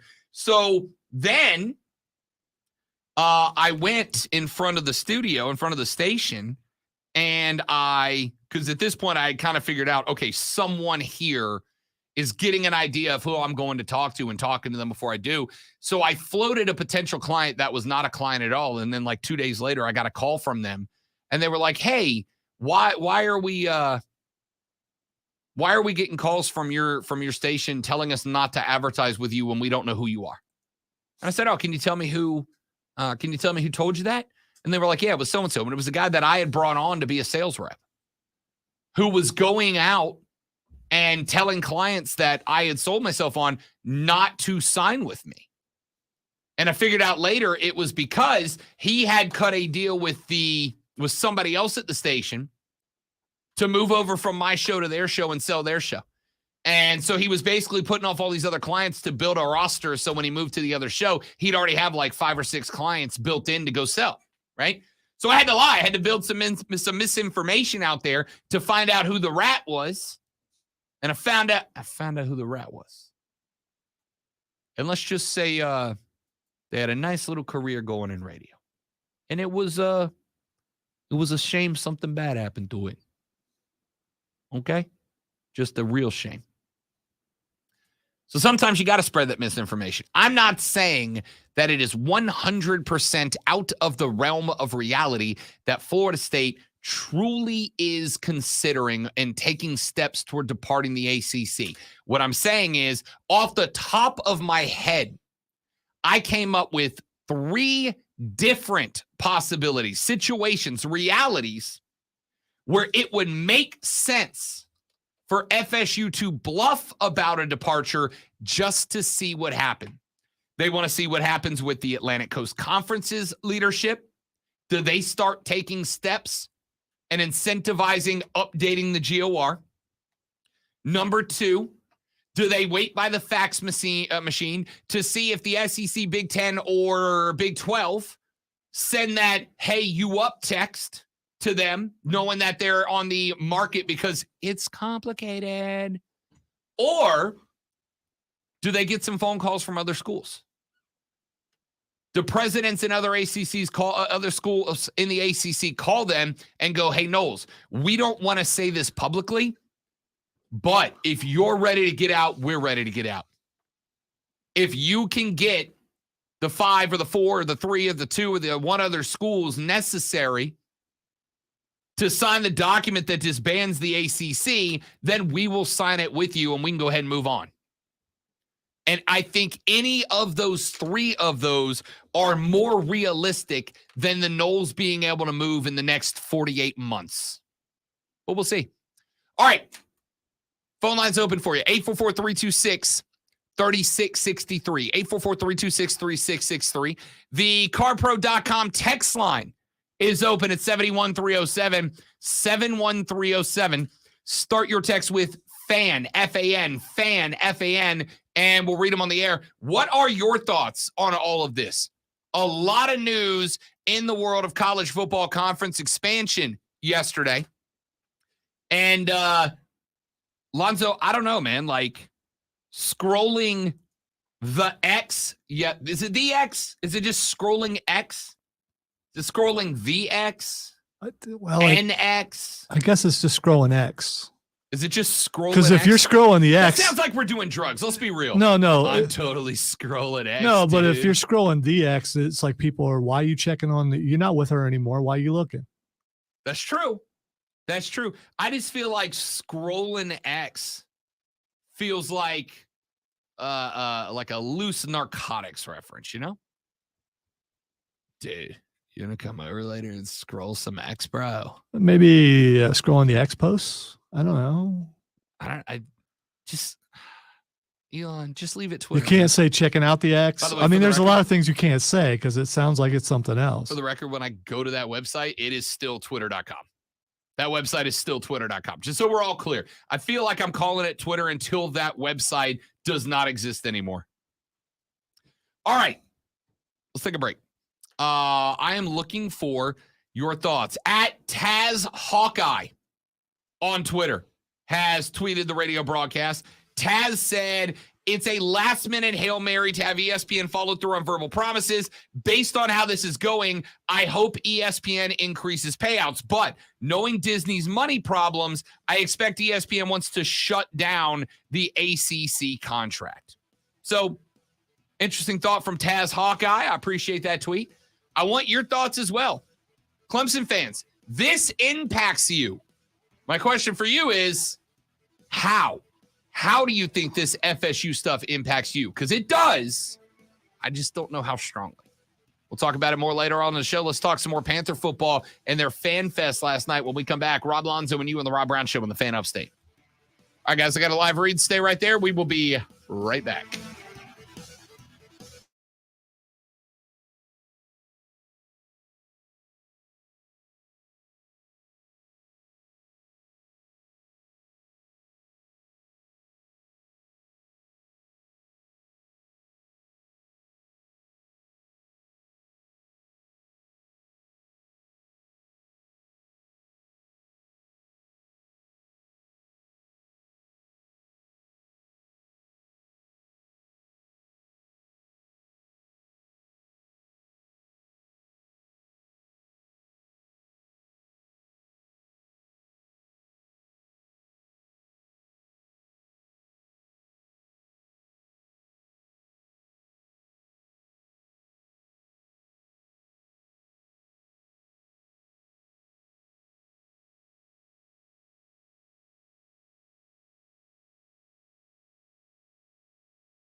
Marco needed to hire everyone from a receptionist to a store manager to a head mechanic.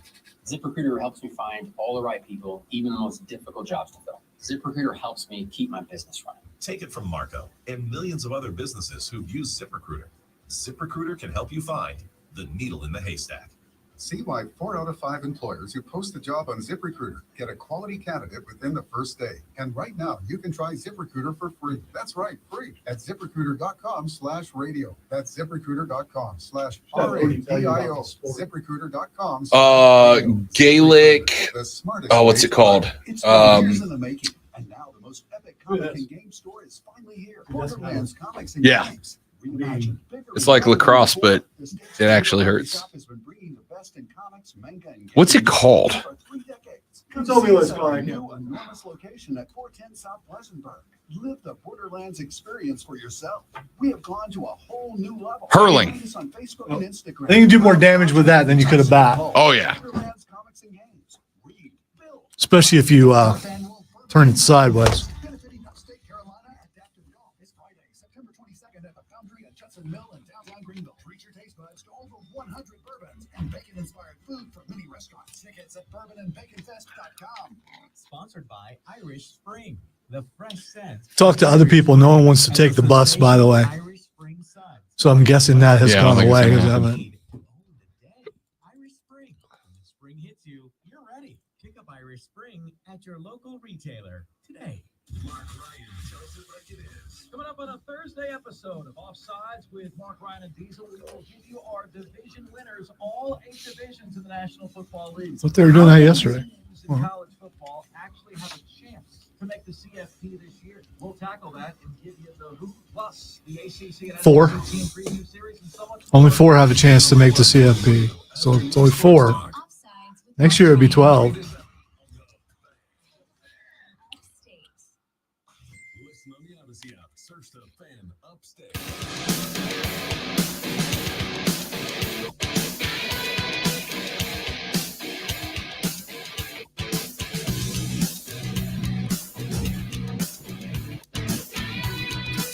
The Rob Brown Show rolls on. It is the Fan Upstate. I said I wanted to talk Panthers, and I'm going to in a minute, but I do want to play you a quick clip.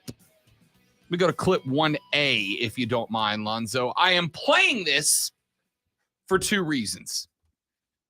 Reason number 1 is Paul Feinbaum is right. Reason, that's not a sentence I say very often, okay? Reason number 1 is Paul Feinbaum is right. Reason number 2 that I'm playing this, Lonzo, is because Paul Feinbaum said this yesterday afternoon, I guess, not at noon, yesterday afternoon. Well, if you were British, you could say yesterday noon. Yesterday noon. Yes. He played it yesterday, or he said it yesterday afternoon on ESPN. And I want you to listen to the take and see if anything stands out about it.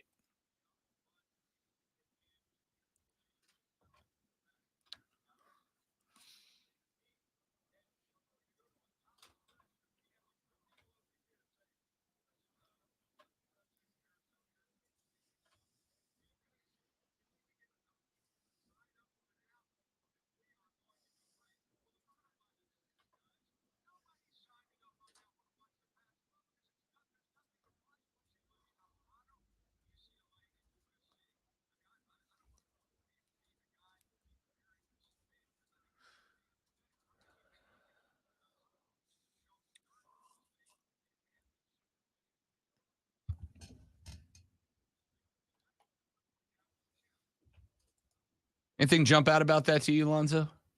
Like the fact that, I don't know, I said it yesterday morning, that was exactly what I said yesterday AM before Feinbaum. I'm not saying Paul Feinbaum ripped that from this show. I'm simply saying I said that hours before he did, exactly that way. I was just thinking about how big his ears are. I'm sorry. I wasn't listening to anything he said, but you know. That was exactly the take I had. If you don't believe me, feel free to go back and listen to yesterday's show, which you can do by going to thefanupstate.com, going to the center of the page where it says podcast, dropping it down, clicking on the Rob Brown Show, and listening to all 3 hours of the show every day, edited and contained for your pleasure. I did hear you say all that. Yeah. I'm just playing. By the way, Steve on the on the stream wants to know why they can't hear the some of the audio. Some of the audio I am not playing on the stream because I don't want us to get flagged. Yeah. We've had a couple of copyright violations, and we have to let those reset because if you get too many, they just take your stream down. If it's a press conference or something like that, we can play because it's a press conference. But if it's pulled from someone else, usually if you say we got this from here, they're all right, but sometimes they're not. So, I will tell you that ordinarily that is the case, except for you got to go through a whole back and forth with the company because they're the way that the social algorithms are set up. It's just listening to match up waves. And if too many wave formats, the when you're listening and, in audio and they got the little things that bounce up and down with the volume, if too many of those match up, then they double check. And if you rip that audio from somewhere, they don't go back and check, did you properly credit or cite like we do on this show? They just rip it down. And then you gotta go through a whole process of, hey, we did credit. Here's us crediting. Here's the same broadcast. And I am lazy and don't want to do that. we can play as far as I know is this. Nope. And here's the reason why, because he was on, that would be Darby Allin was on the air with us yesterday. You should check out the interview. It was a really good interview. It was a phenomenal interview, which again, you can listen to by going to the podcast section of thefanupstate.com, dropping it down to the Rob Brown Show and listening to hour number 2. And you know what else is cool about that interview is that he's with AEW. You know what else is cool about AEW? They are coming to the Well Saturday, and we have tickets to give away next hour after Fight Club, which we usually don't tell you when exactly, but after Fight Club, next hour, Fight Club happens 11:20. So, that break afterwards, you're going to get to have a chance to win those tickets. A lot of people calling in trying to win them. Today's your day. You got a good feeling about it. All of you have a good feeling about all of you being the one guy who wins. You know who I was talking to. You listening, Now that's not inside. I was just kidding. Yeah, I don't know who's going to win. That being said, so again, I did stretch before we did the segment so that I don't pull a muscle, patting myself on the back.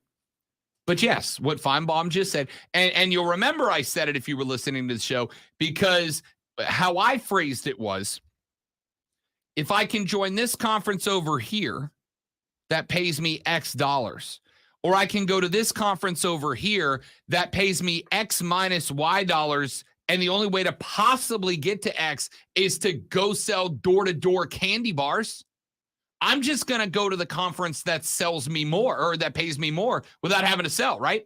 All of this came on the heels of the grant of rights agreement that the commissioner of the Pac-12, George Kliavkoff, brought to the schools in that meeting on Tuesday. And in that meeting, he said, yeah, our grant of rights agreement is going to be with Apple, and it's going to pay us a lot less than the Big 12 is going to offer you, but we can get to Big 12 money if we sell enough subscriptions to Apple. Well, again, if you, Lonzo, have a choice to put your kid in the school where they take them on educational field trips and it's just part of the curriculum, or you have a chance to put your kid in the school that takes them on the same field trips, but to do that, they got to go door to door selling fundraiser stuff around the year. I'm pretty sure I know what school you want your kids to go to. Yeah, I think you're probably right. Yeah. I think incentives really only work in sports for players. I'm not so sure they work anywhere else. Unless it's buy one, get one free. That's an incentive. I mean, I'm gonna buy something if I get one free, probably. Say this, even when I have been in spots where I've had to sell my own show before. Lonzo, there's not a product on planet Earth that I believe in more than Rob Brown. Not every day. There are days that I end this show and go, I suck. But it's okay on those days. I shine. So so we're good. We're nice and even. There are days I suck at this job, and I acknowledge it. But overall, I feel like we put out a pretty good product here. All right. That being said, I hate selling. I hated selling my own show, which is too bad because sales is where all the money is, right? That's where all the money is. Allegedly. No, I'm telling you it is. I've done both. I made more selling my show than I did than doing my show for a long time. Yeah, they tell me I have to do that. I'm probably going to the grocery store. Yeah, no, I'm going back to work in grocery. I'm not doing it again. Yeah. I'm not doing it again. But sales is where the money is, and that's the case for the Pac-12, except in this case, the problem is it's not. It's not. If I can do a job here where my job is to do a radio show and then produce and edit content for the internet, or I can do another job at another station where my job is to do my radio show and then go out and cold call, I'm doing the one where I just do the radio, right? That's the Big 12 for those schools in the Four Corners. You can come to the Big 12 and make X money, or you can stay in the Pac-12, maybe make X money, but you got to go sell yourself to do it. No, I'm just jumping. Yeah, leave already. If you're going to leave, if you really want to go somewhere, go somewhere. If not, quit throwing out the trial balloons, seeing if anyone's interested, see how the fan base is going to react. Just go. Let me say something that is 100% true. Not meant to be personal because I'm in this group too, Lonzo. That's a thing that people say when they're not a person who has a bunch of options, right?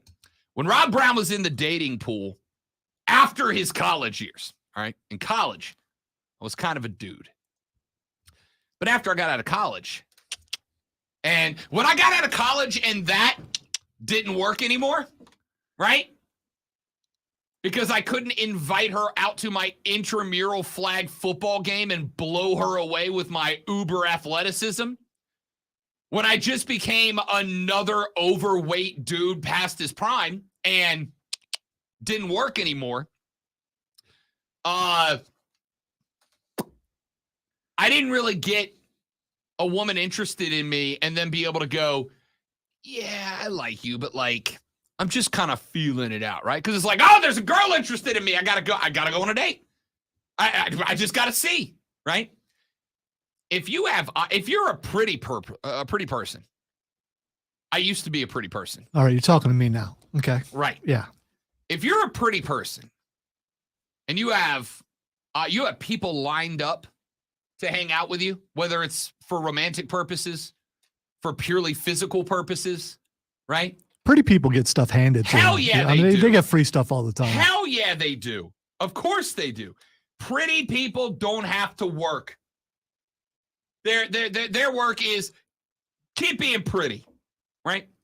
Pretty people don't have to work. And one of the opportunities that affords you is the ability to just show up and pick what you want, right? For people like Lonzo and I who aren't pretty people, we got to bust our ass to get what we want. Pretty people, I'm not saying in every situation, but it's a general stereotype, sure. But pretty people, for the most part, they just get what they want. They don't have to worry. That's why so many pretty people, when they ain't pretty no more, don't know what the hell to do because they never had to work. Because pretty gets you places, right? So it's like on one hand, it's easy to look at a Oregon or in Arizona and go, dude, would you just pick a conference, right? Just pick a conference. But here's the thing.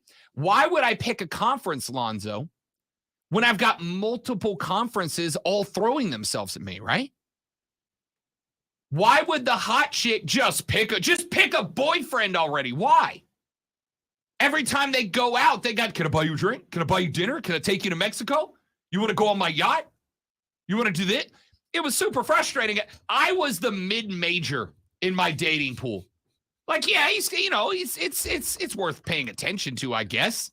It's better than being the Cinderella. Well, yeah. Maybe. I don't know. No, I was when I was in the dating game, I was the All-American Conference. I'm not worthless. There's some value there. And let's be real. The content on the field is good because it's all passion, right? There's no glory in the All-American Conference. It's all wanting to win. But if you're a 5-star recruit, and Alabama and LSU and Florida State and Florida and Clemson and South Carolina and all these schools are flying you around the country and feeding you tomahawk steak dinners and hooking you up with their recruiting experts, you know, the cheerleaders, if they're giving you all that, why the hell are you talking to Memphis? Right? Why are you talking to Cincinnati? If you're the smoking hot chick and you got one dude one weekend offering to take you on a yacht and another dude another weekend offering to fly you to Greece and another dude another weekend giving you a whole photo shoot for free and another dude another weekend paying you to go buy your Prada bag or whatever you want, why are you going to settle down? You got all these benefits coming your way. Now, eventually you'll have to. Now, in this metaphor, that's where it falls apart. But, you know, if Arizona at some point has to settle down and pick a conference. But right now, they got the Pac-12 fighting their asses off to come up with a media rights agreement that pays them more than the Big 12. They got the Big 12 trying right now to convince them that you're never going to get this from them. Come to us. And oh, by the way, all of this is working under the assumption that the Big 10 and the SEC aren't waiting in the wings. Even richer with even more to offer you. I understand the concept. Pick a conference and let's move on. But pretty people don't pick. They get wooed. Arizona's just letting people try to woo them right now. Oregon, Washington, Arizona State, Utah, and now Florida State's over in the corner going, I'm single too! I'm really pretty. I know it's been a bit of a rough patch for me. I've gone through some stuff. But Mike Norvell's giving me a makeover, and I'm single, too. Maybe it works, maybe it doesn't. We'll find out. Let's take a break, come back, wrap up hour number 2 of the Rob Brown Show. Rob Alonso and you, the fan upstate.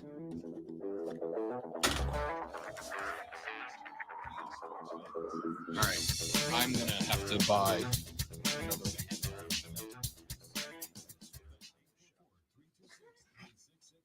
Maybe, just don't drop it. I mean, you could try that. It ain't the dropping. It's just the little connecting piece on the inside is loose. Yeah. All right, guys. We'll be right back in just a minute. Don't go anywhere. Let me get my other pen.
The fact that will significantly reduce the amount you will owe if you qualify. This is not bankruptcy or a debt consolidation loan. These programs, which the credit card companies like to keep secret, exist to aid American consumers struggling with overwhelming. Yeah, Stephen, that conversation continued well after the show was over with other participants. I'm sure Rob will not want to speak of Chris Evans down the hall, Captain America, that has mentioned many times, he loves research. And so he brought up many packages of the product that you're talking about to show to the person that you're talking about that they were actually pre-cooked. So, yes. And James, yes, the analogies are great. We also write for greeting card companies. It's a side hustle. First off, why would you eat a hot dog that's not cooked? Like, forget the whether it's safe or not. Why would cooked hot dogs are an incredible food? Why would you not take the 6 minutes it takes to boil water at the very least? All right, so, if you're not the so kind of he person hasn't- who would just fire up the grill and grill a hot dog. You can also microwave it, but you can also, there's another thing that Rob fails to realize or acknowledge is that some people, not all people, but I guess all people at some points are lazy. And when you're lazy and you're hungry and you look in the fridge and go, man, I'll just eat that. And so you just eat it. The microwave. Do you eat cold chicken? The microwave. Do you eat cold is chicken? the food preparation. Do you eat cold chicken or style cold pizza? Of lazy people, and I know that because again, I'm a lazy person. Do you eat cold chicken or pizza? I'll eat cold pizza. There we go. Sure. Let's go. So you don't take the time to heat it up?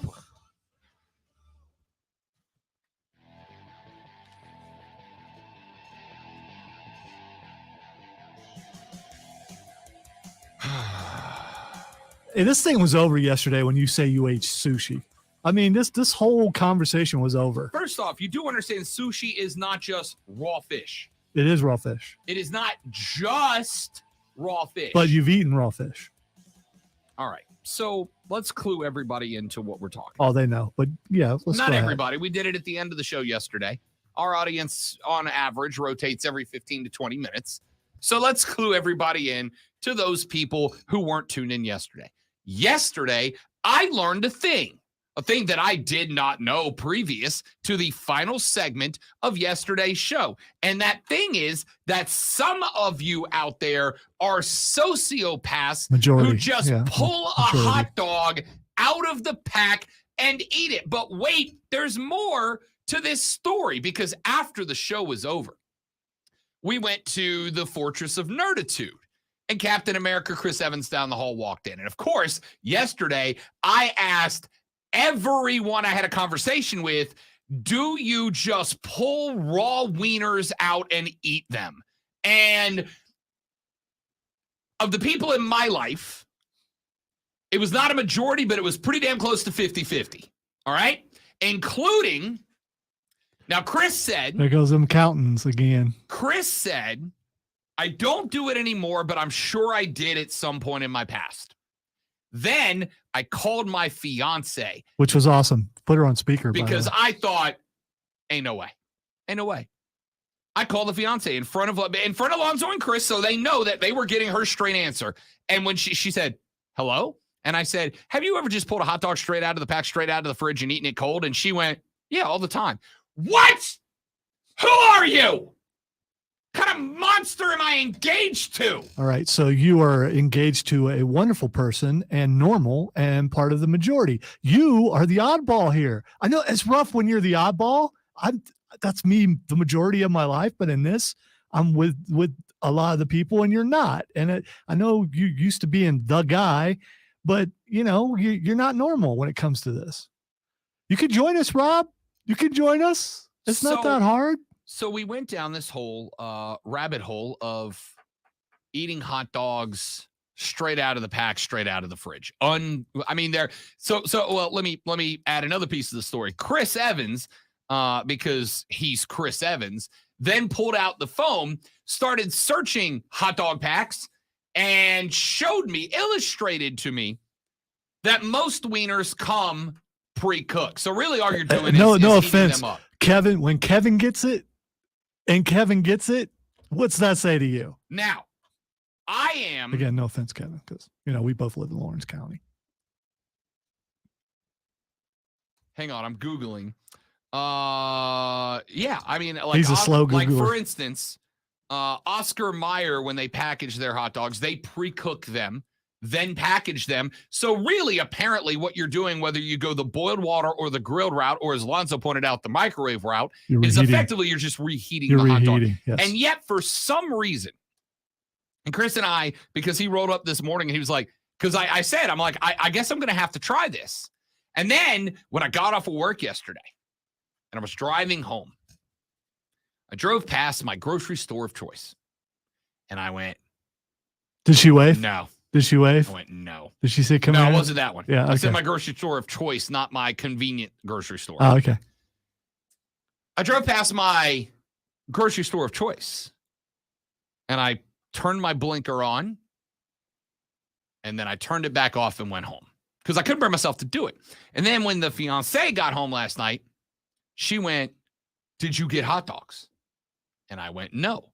And she said, why? And I said, because if I had bought hot dogs, I would have gone outside, put charcoal on the grill, and I would have grilled them before you got home. And she goes, why?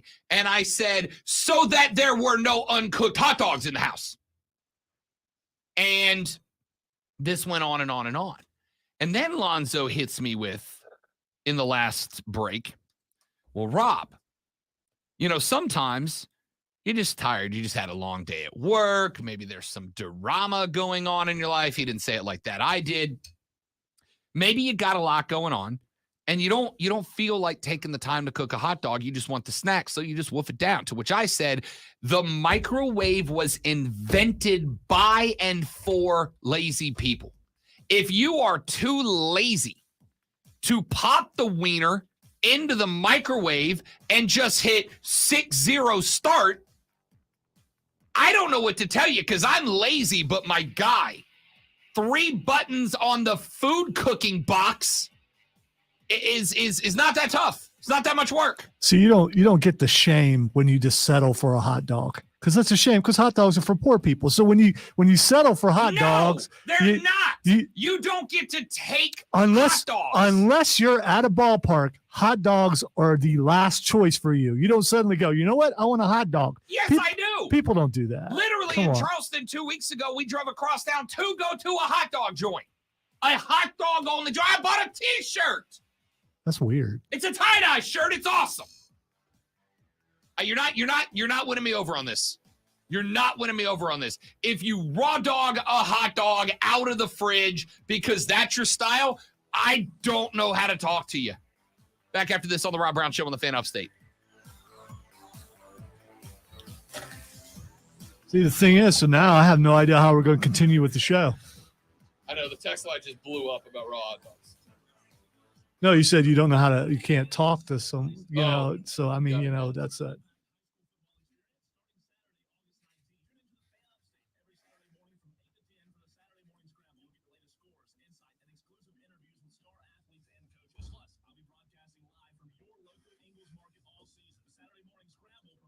Stephen Owen bringing it up because he's very passionate about it, and I didn't want to see him get his blood pressure up, which now he has done. So.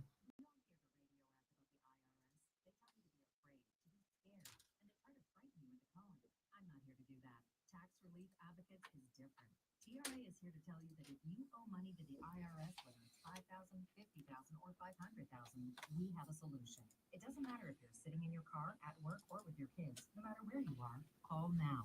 800-575-6986.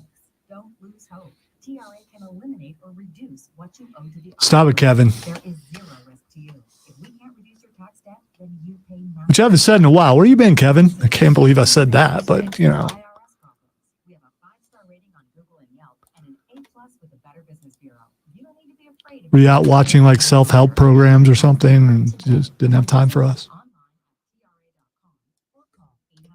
Or are you just here today because it's raining?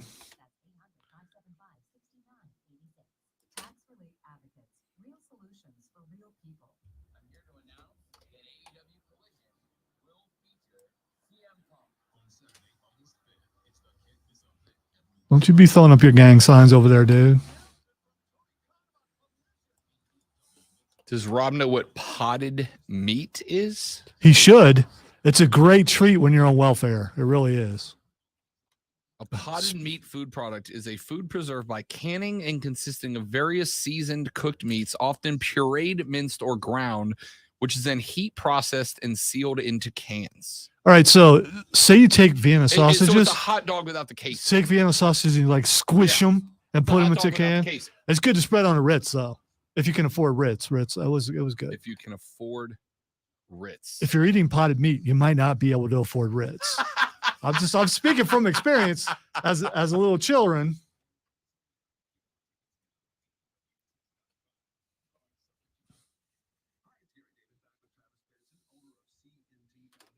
See, I get saltines. I do, but I think the saltiness of saltines takes away from the taste of the potted meat, whereas the Ritz has its potted meat for the taste. The Ritz, well, you enhance whatever you can with what you can. The Ritz has that buttery taste to it that adds to the potted meat and makes it special.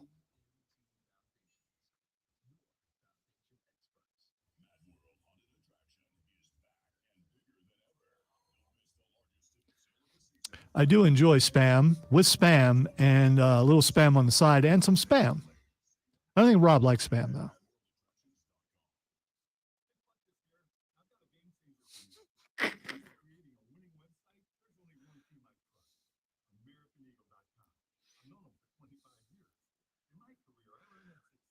Well, my dear wife, you've never been in all economic places, so you don't know, do you?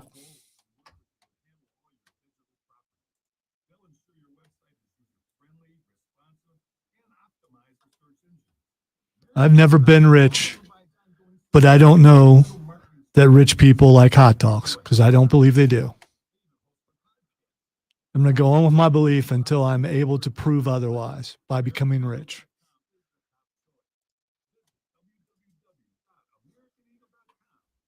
Which means it may be a theory I can never, ever. You know what? Do you cook your Spam? I don't eat Spam. You've never eaten Spam. I have eaten Spam before. However, it was for a gimmick. I tried fried Spam. Like you fry bologna, because I love a fried bologna sandwich. Fried Spam is excellent, by the way. It was good. Yes. I don't know that I would just eat Spam straight out of the can. Well, I mean, you got to take it out of the jelly and then use a straw in the jelly. Oh, why did that make me nauseous?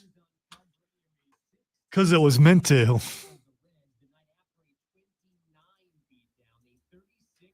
Now that is a boo box bet right there. Yes, it is. Having to take a straw and eat the jelly from Spam.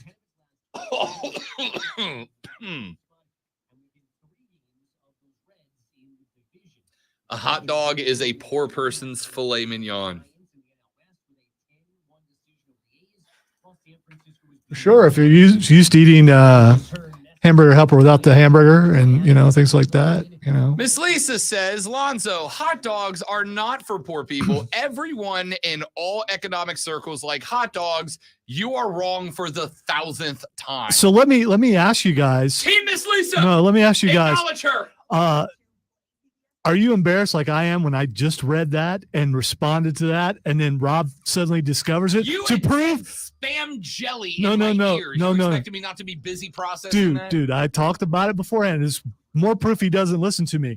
Probably because I've eaten, raw hot dogs. Yeah, I mean, maybe that may be why. If you ever feel invisible, remember you're not me. That's all I'm saying.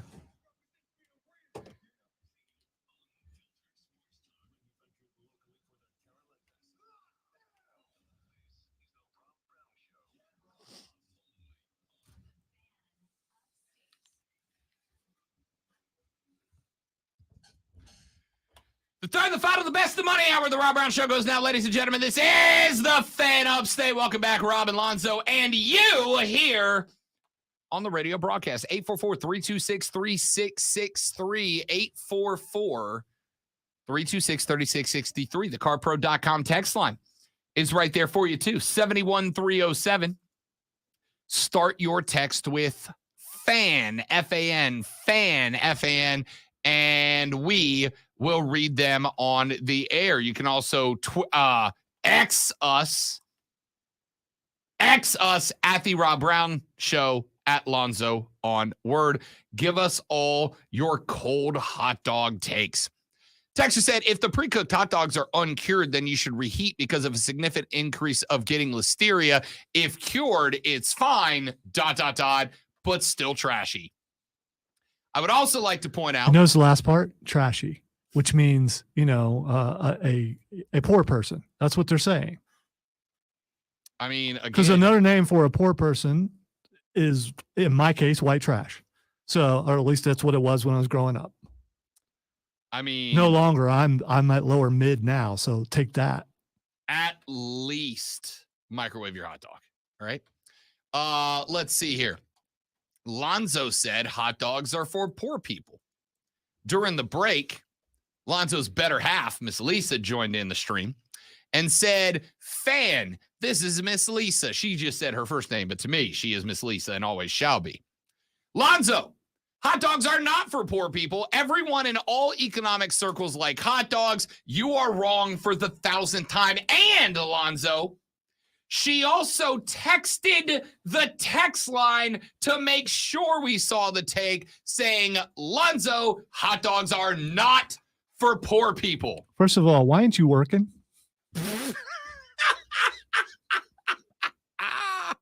Incredible. Texter said, I love cold boiled peanuts.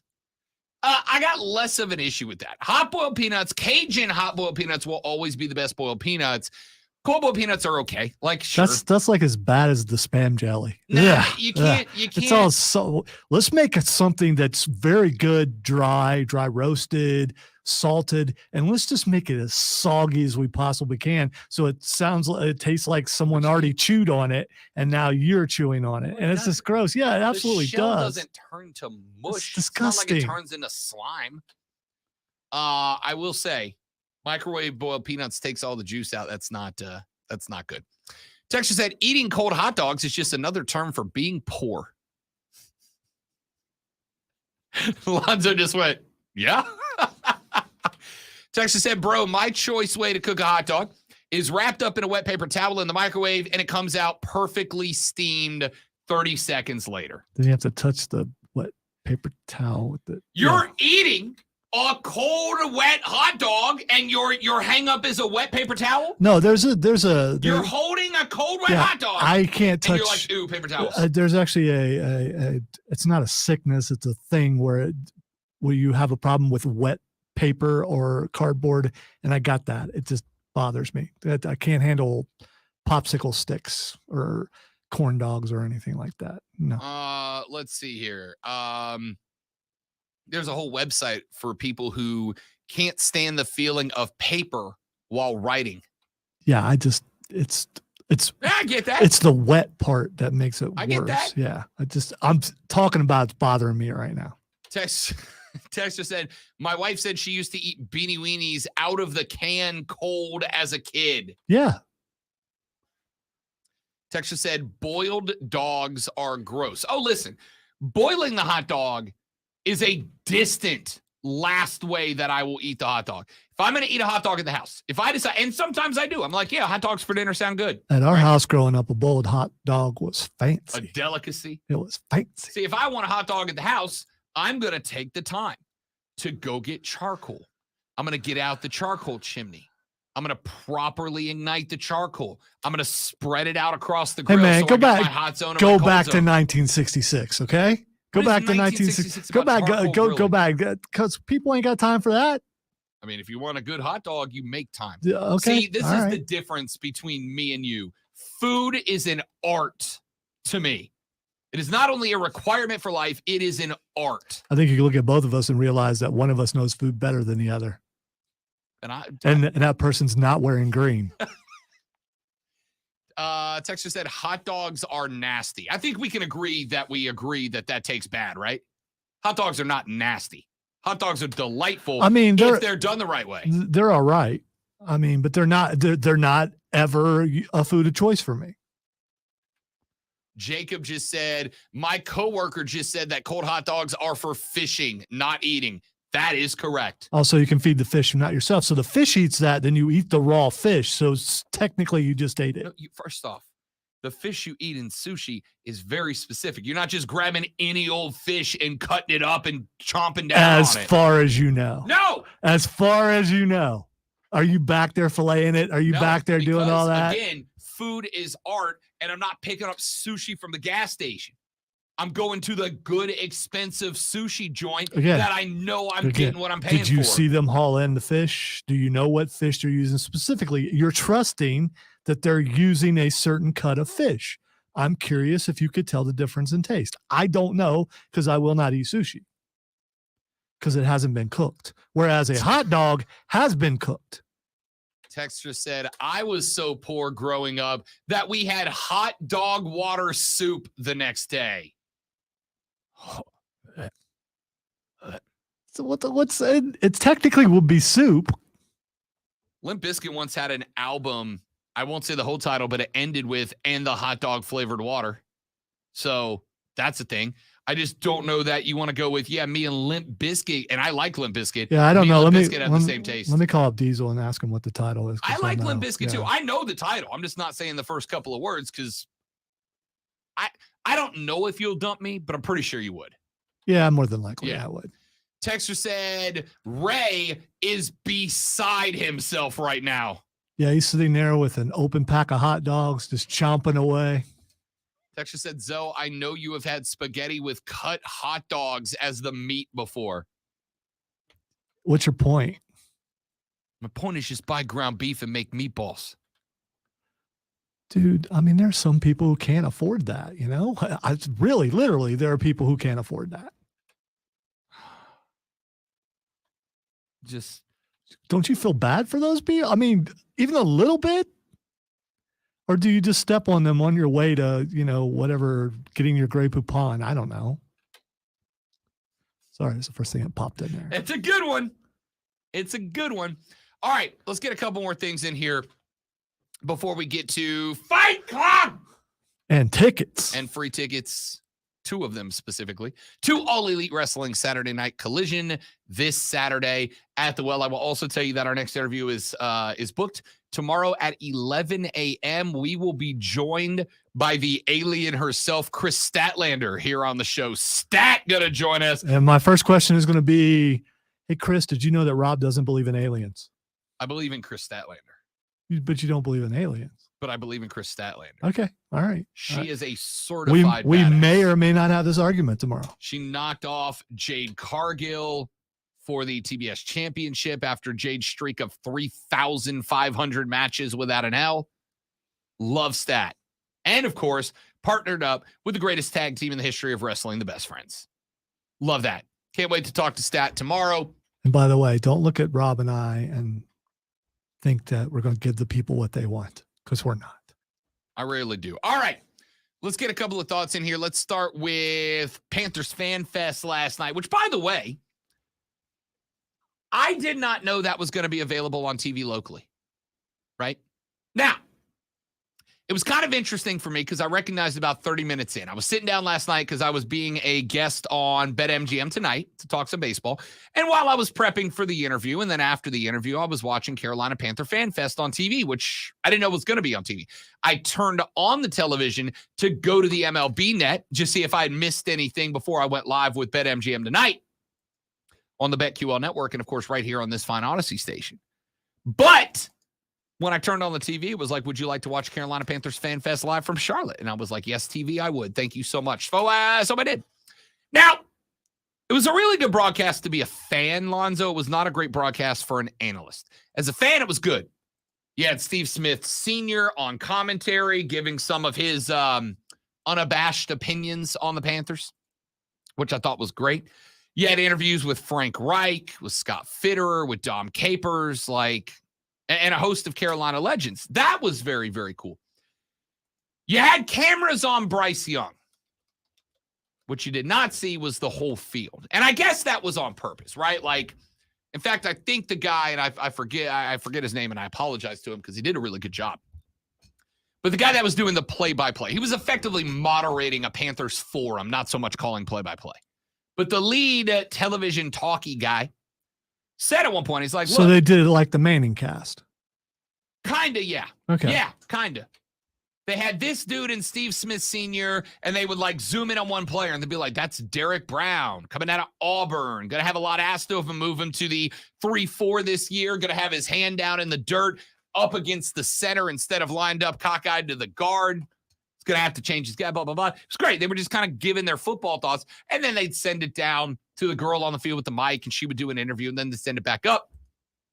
But like when they took a look at BY, or when they took a look at Derek Brown or Brian Burns or whoever else was there, when they took a look at them, they would show them, but they would show them very close up, and they wouldn't show you the whole field. So you'd see BY throw the ball, but you wouldn't see the path of the ball or its destination. They would show you, for instance, Laviska Shenault running a route. And they were like, more than a dozen times where they would show Shenault running a route, but the ball wasn't thrown to Laviska Shenault. So you saw him run the route and then just stop. And then the camera just stayed on him. You don't see who he threw it to, where they threw it, if it was complete, incomplete, whatever. It was very interesting. And I thought to myself, you know, as a fan, this broadcast is great. You're getting a lot of news and information. You're getting a lot of opinions from football dudes. You're getting story by story across the whole roster. But as an analyst, this sucks. I really want to see practice. Like, I really want to see this thing wide open. I want to see if BYB, and I know you're going, well, wait a minute, Rob, can't you just drive over to Spartanburg and take a look? And the answer is, yeah, sure, I can. And I probably will again. There is a difference, I think, Zoe, and you saw it up close and personal. Correct me if I'm wrong. I think there's probably a difference for Bryce in showing up to training camp, where on Saturday, what would you say they had? 10, 12,000 people there watching practice? There's quite a few. It's the most I've seen there in a couple of years. So, I mean, but that's nothing compared to what he played in front of in college. So there's no nervousness because of that. And we got vanilla offense stuff. They're not going to show the actual stuff that they're doing in practice. Last night, BY and his Cats lined up in front of roughly 39,500 people. That's more proof of how excited that the fans are. Oh, yeah. For sure. Oh, yeah. 39.5 came out on a Wednesday night to watch a practice, not a game. Not a game, not the game we know and love. We talk about practice. 39K plus came out to watch a practice. Now, the reason I'm intrigued by how BY looked last night is because even though it was just a practice, we talking about practice, it was in front of 40,000 people. And it was a blank because Lonzo's right. BY, trust me, played in front of a lot more than 40,000 people when he was playing at the University of Alabama. Oh, yeah, buddy. BY had not played in front of 39,000+ as an NFL player. And by the way, in front of 39.5K plus that are all setting the bar for Bryce Young very high. So, yeah, I kind of wondered how he handled it. I kind of wondered how he would handle it, how he did handle it, and how he handled handling it, how he handled it. And we didn't really get to see that, which was a little disappointing. That's why I was glad to have Rashad Beard on early and ask him about that, which if you missed that interview, Carolina Panther fans, you can go to thefanupstate.com, go to the podcast section, click on the Rob Brown Show, and download hour number 1. Rashad joined us in the final segment of that segment, or of that hour, pardon me. So, I was a little curious about that, but here's what I will say. I saw some video making its way around from people's cell phone cameras and whatnot. Lonzo, the Panthers turned that damn thing into a rock and roll show last night. They had the smoke machines, they had the lasers, they had the fireworks, they had the music bumping on the PA system. They turned it into a rock and roll show, and here is what I'm going to tell you that I love. I think the teams in the NFL that are successful largely can also be, not every time, but almost directly, you can almost directly draw an arrow to also have a fan base that is notoriously passionate about their team. Kansas City, Buffalo, Cincinnati, New England. And one of the things that these teams do, regardless of the personality, the makeup of the team, the head coach, the roster, what they do is the team itself, the franchise itself, leans into the community. Now, since I moved here to Greenville, South Carolina, I've been to Charlotte probably a dozen times. I've been there for 3 ACC media days. I've been there for a Chelsea, Charlotte FC match.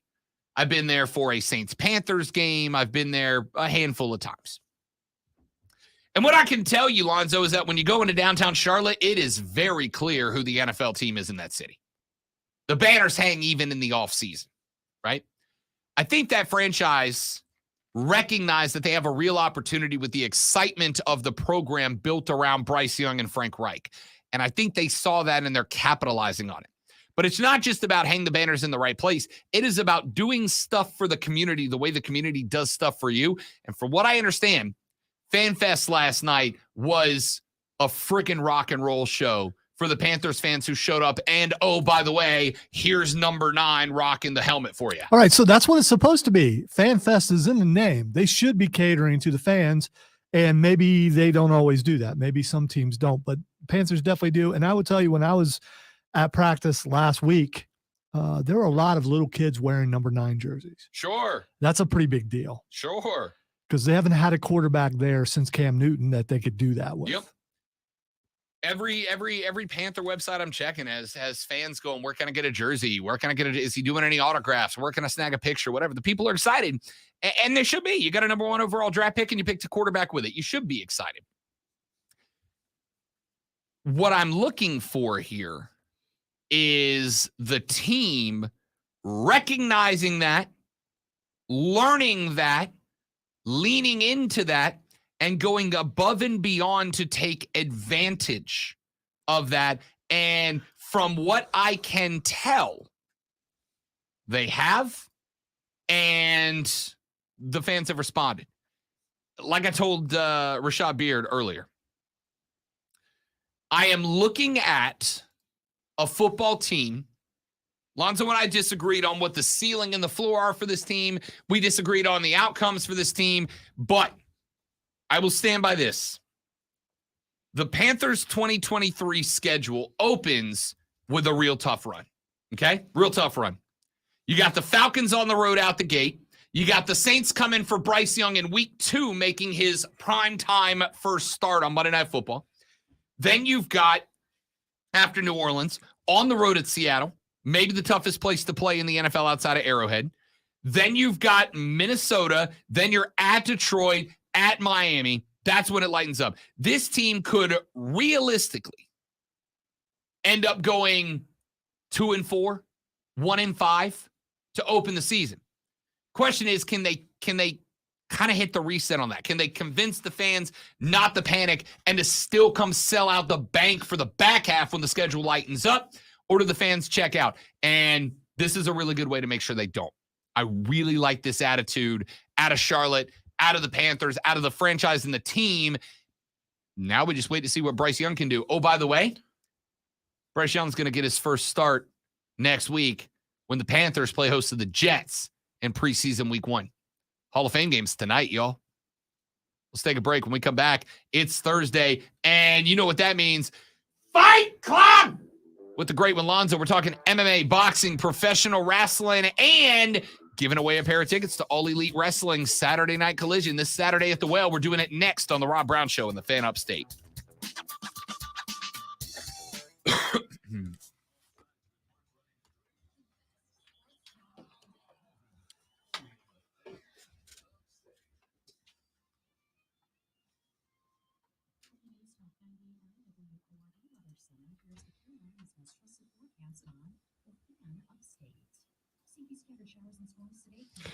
Cole Bryson tweeting the show with a link to spam.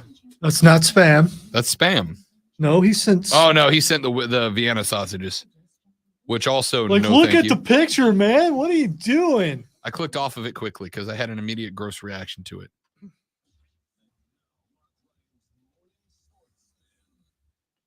So to disappoint someone down the hall who's going to the awards for the first time and tell them there are no acceptance speeches. It happened to me. Because he had been Preparing something? yeah. I want you to tell me who. You don't have to tell me right now. But I want to know who it was. Only so that I can offer support, because our first year, I also thought we got like a minute. He has the same name as you. First name. Okay. That checks out. I really thought it was going to be like, you have 30 seconds, and I was going to be hilarious. Yeah, if they did that, it would take all night because ain't nobody gonna listen to no 30 seconds or 60 seconds.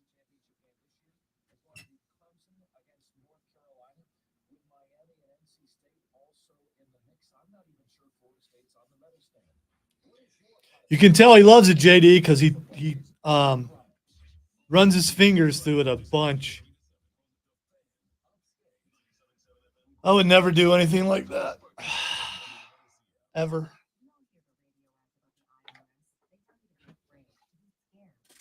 Also, thanks for checking in from vacation.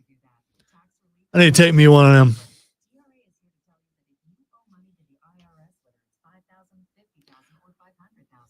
I get lots of vacation days because I've been here forever.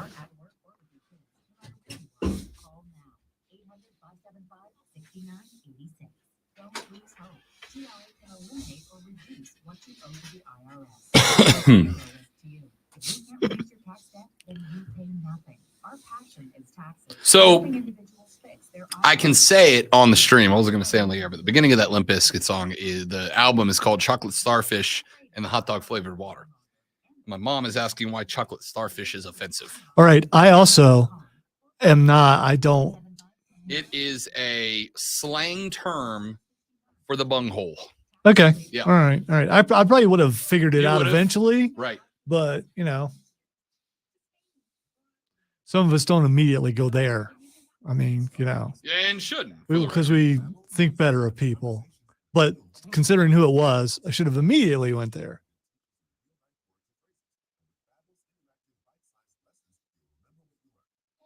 I haven't been to a lake in forever. Ooh, lake days are the best. I think I was a teenager last time I was at a lake. Because that's all you did in Ohio. You know why? Because there ain't no oceans there. You're going to the lake.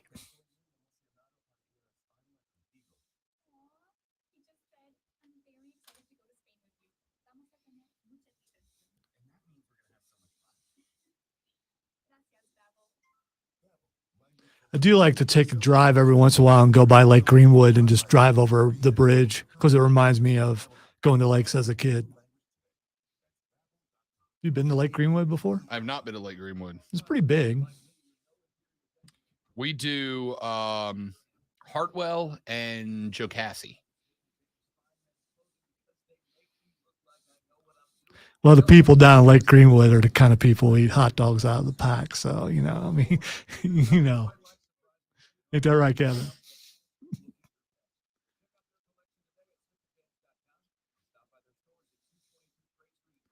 Stop giving Kevin opportunities to explain stuff. He's the one guy we don't need to hear that from. See, JD knows he's from Lake Greenwood.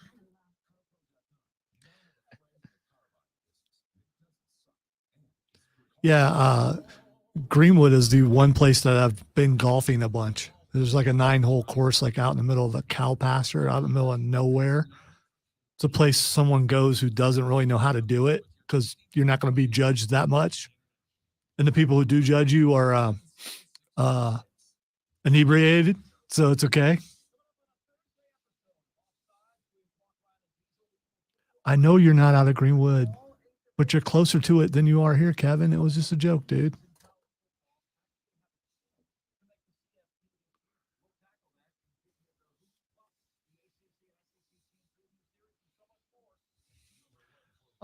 Lisa, go back to work. I am doing my job. Okay. I'm doing my job. That's what I'm doing. This is my job. Miss Lisa, you feel free to hang out every show, all show.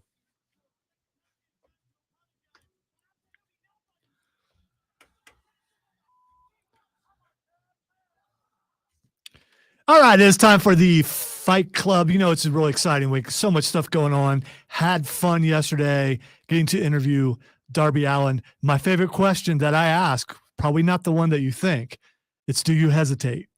That was my favorite question. You're not wrong, but the best answer was Lonzo setting up a $145 to ask Darby to ask Sting to stop jumping off of high things, and Darby responded with, Man, I don't have it ready. Nope. 'Cause yeah. hey, Darby, can you ask Sting to stop jumping off of high objects? Nope. Incredible. So you criticized me twice about my long question. Should we talk about people who ask really long questions? Oh, it's me. I was gonna say you Hi. try to edit I'm the something problem. down. Where, It's me. yeah. Okay, all right. Lots of things going on. This is a busy weekend around here and around wrestling. But before we get to that, something just broke just a few minutes ago that I'm sure Rob's going to be really excited about. Mike Tyson has been named as the trainer for Francis Ngannou. Yay. So you're saying it won't matter no, that Mike that's- Tyson, one of the greatest of all time, can't teach Francis a few things? Oh, no. Can't take advantage of Francis Ngannou's power Look. and show him how to use it because Tyson, that's how he fought? Look. Either. As long as they're not visiting Joe Rogan, because they'll just never get anything done. If you know what I mean. Francis, dude. This is a right smoke. I mean, hook, dude. Listen, Francis Ngannou can take this fight as seriously as he wants to. Okay? He can take this like it's a life or death fight for him. And I hope he does. At the end of the day, Francis Ngannou is an amateur boxer. He's a professional MMAer, but he's an amateur fighter. He's an amateur boxer. And I'm not going to go down the whole warpath again, though I have no problem doing so. This fight is bad for everybody that's not named Tyson Fury or Francis Ngannou. Those guys are going to make bankrolls while the sport, both of them, MMA included, both sports suffer because of this fight, in my opinion. Can't wait. I'm going to be entertained, and so will a lot of people who buy the fight. But maybe we're just not all very smart. But, at least we're together. There's that. If you want to fall for it and line those guys' pockets for no reason, that is your call. You could say that about anything that you purchase other than food, because you kind of need food. All right, we're going to talk about AEW, but let's get to SummerSlam first, because some things we'll be writing on it, including a shout out to Nerf Wall on the Upstate Pulse. So we absolutely have to make sure that we do this. So while I'm doing a show Saturday night, while Rob's at AEW, WWE is going to be doing SummerSlam. There is so much wrestling this weekend, and there ain't nothing wrong with that. Can Ain't nothing wrong with that. go to AEW, watch SummerSlam on replay afterwards, and it not be an insult to SummerSlam? No, you absolutely can do that. That's Okay. why. Good luck, though, on Peacock. It's going to take you a while. Yeah, I know. Before you can actually rewatch something. All right, let's get to the matches in SummerSlam so we can get to AEW. Starting with Logan Paul versus Ricochet. I'm loving the build-up. I love when Ricochet took Logan Paul down while he was tweeting live on social media, because whether you like him or not, he's got a lot of followers, and it's a good move by the WWE, what they're doing with him, and he's a good athlete and a pretty good wrestler. So I really enjoyed that, and this feud is something that you didn't see coming. The push that Ricochet is getting now is something he should have gotten a long time ago, and Logan Paul is helping with that.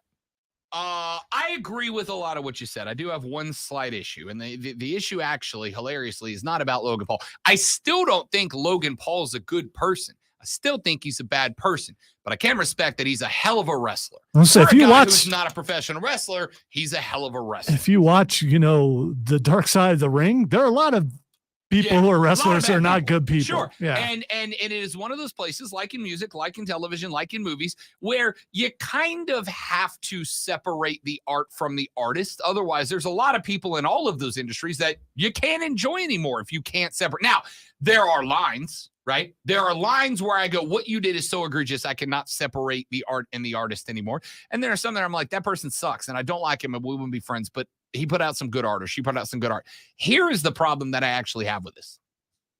The problem that I actually have with this is that we have now learned that Becky and Trish's match got bumped from SummerSlam. It is off. That match is not happening now. That feud is dead because H realized they had a lot of matches on this card, and that show was threatening to run upwards of 5 hours. So they scratched that match. I know apparently Lonzo's just learning this. They scratched that match. It doesn't bother me that much, but I don't like Becky. So, and we know that. I do like Trish. I think she's one of, if not the greatest women's wrestlers of all time. I think so. Trish is one of the most important women's wrestlers of all time. Do I think she was one of the best in terms of in the ring? No, I think women's wrestling has dramatically Thank you, improved. Trish. Thank But you. I do not think women's wrestling would be where it is without Trish. She's absolutely on the Mount Rushmore of most important women's wrestlers of all time, without a doubt, because Trish really kind of was the one, Zoe, that segued from the women are on the show to give people like Vince bodies to ogle and started, oh, damn, they can go. They can be entertaining. They can act. So you're they can saying wrestle. like young men, teenagers and middle-aged men. So it's only old men who looked at. No, but you understand there's a difference between the wrestlers can be attractive versus Trish in a thong on her hands and knees barking and kissing Vince's butt literally, right? Like there's a difference there. Well, guys did that too. So I'm just saying.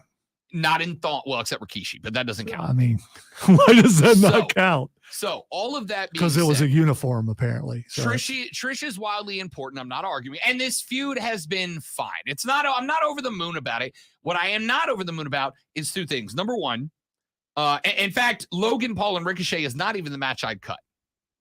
The match I cut is Shayna Baszler and Ronda Rousey. I have zero interest in that. All right. So for the interest of time, who do you got? Logan Paul or Ricochet? Logan Paul. All right. I feel like my undefeated streak is coming to an end with this card, but I'm gonna go. You know what? No, I'm not. I'm gonna go Ricochet. Change my vote. I'm gonna go Ricochet. I just think you can't. I don't know if this is a push for Logan Paul or if this is a push for Ricochet. It's a push for one. I just don't know which one yet. But I feel like they've kind of come to recognize how good that guy can be. And this is step one in taking advantage of it. All right. The next match is the match you just mentioned, Ronda Rousey versus Shayna Baszler. Shayna keeps saying this is going to be a fight. So I believe this is going to be physical and be less of a wrestling match and more of an MMA match. The package they put together on Raw, I think it was on Raw, was one of the better packages I've seen in a while. I thought it was very good. It was very emotional. I really enjoyed it. But I think Ronda Rousey's on her way out. I think this is a way to get Shayna Baszler over like she should be, because she is one of the scariest wrestlers, period, not women, men, but period, in the WWE. And I think she should have been a champ a long time ago. So I'm going to go with Shayna Baszler to win this match. I think Shayna Baszler is got some shortcomings still that are going to keep her from getting there. Apparently they are, from what I've read, they are theming this as, it's an MMA fight, right? They're going to theme. I don't think it's obviously not going to be, but I'm going to take Shayna as well. All right. The next match is the next chapter in Hard Times, Daddy. It's hard times out here, Daddy. And it is Brock Lesnar versus Cody Rhodes. Brock Lesnar showed up and beat Cody up again this past Monday. In front of his own mama 2 weeks ago. Yeah, he did that too. Come on, Cody's got to win this, doesn't he? He absolutely has to win this. I'm going with Cody to win this, and could be one of the better matches of the night, although this card is pretty stacked. I'm actually going to go with Cody Rhodes here, too. This is the rubber match between the two. I do think SummerSlam, it's not when they'll start saying the road to WrestleMania, but obviously the next big event outside of the Royal Rumble that they care about is this. So I actually am going to go with Cody Rhodes to start setting up.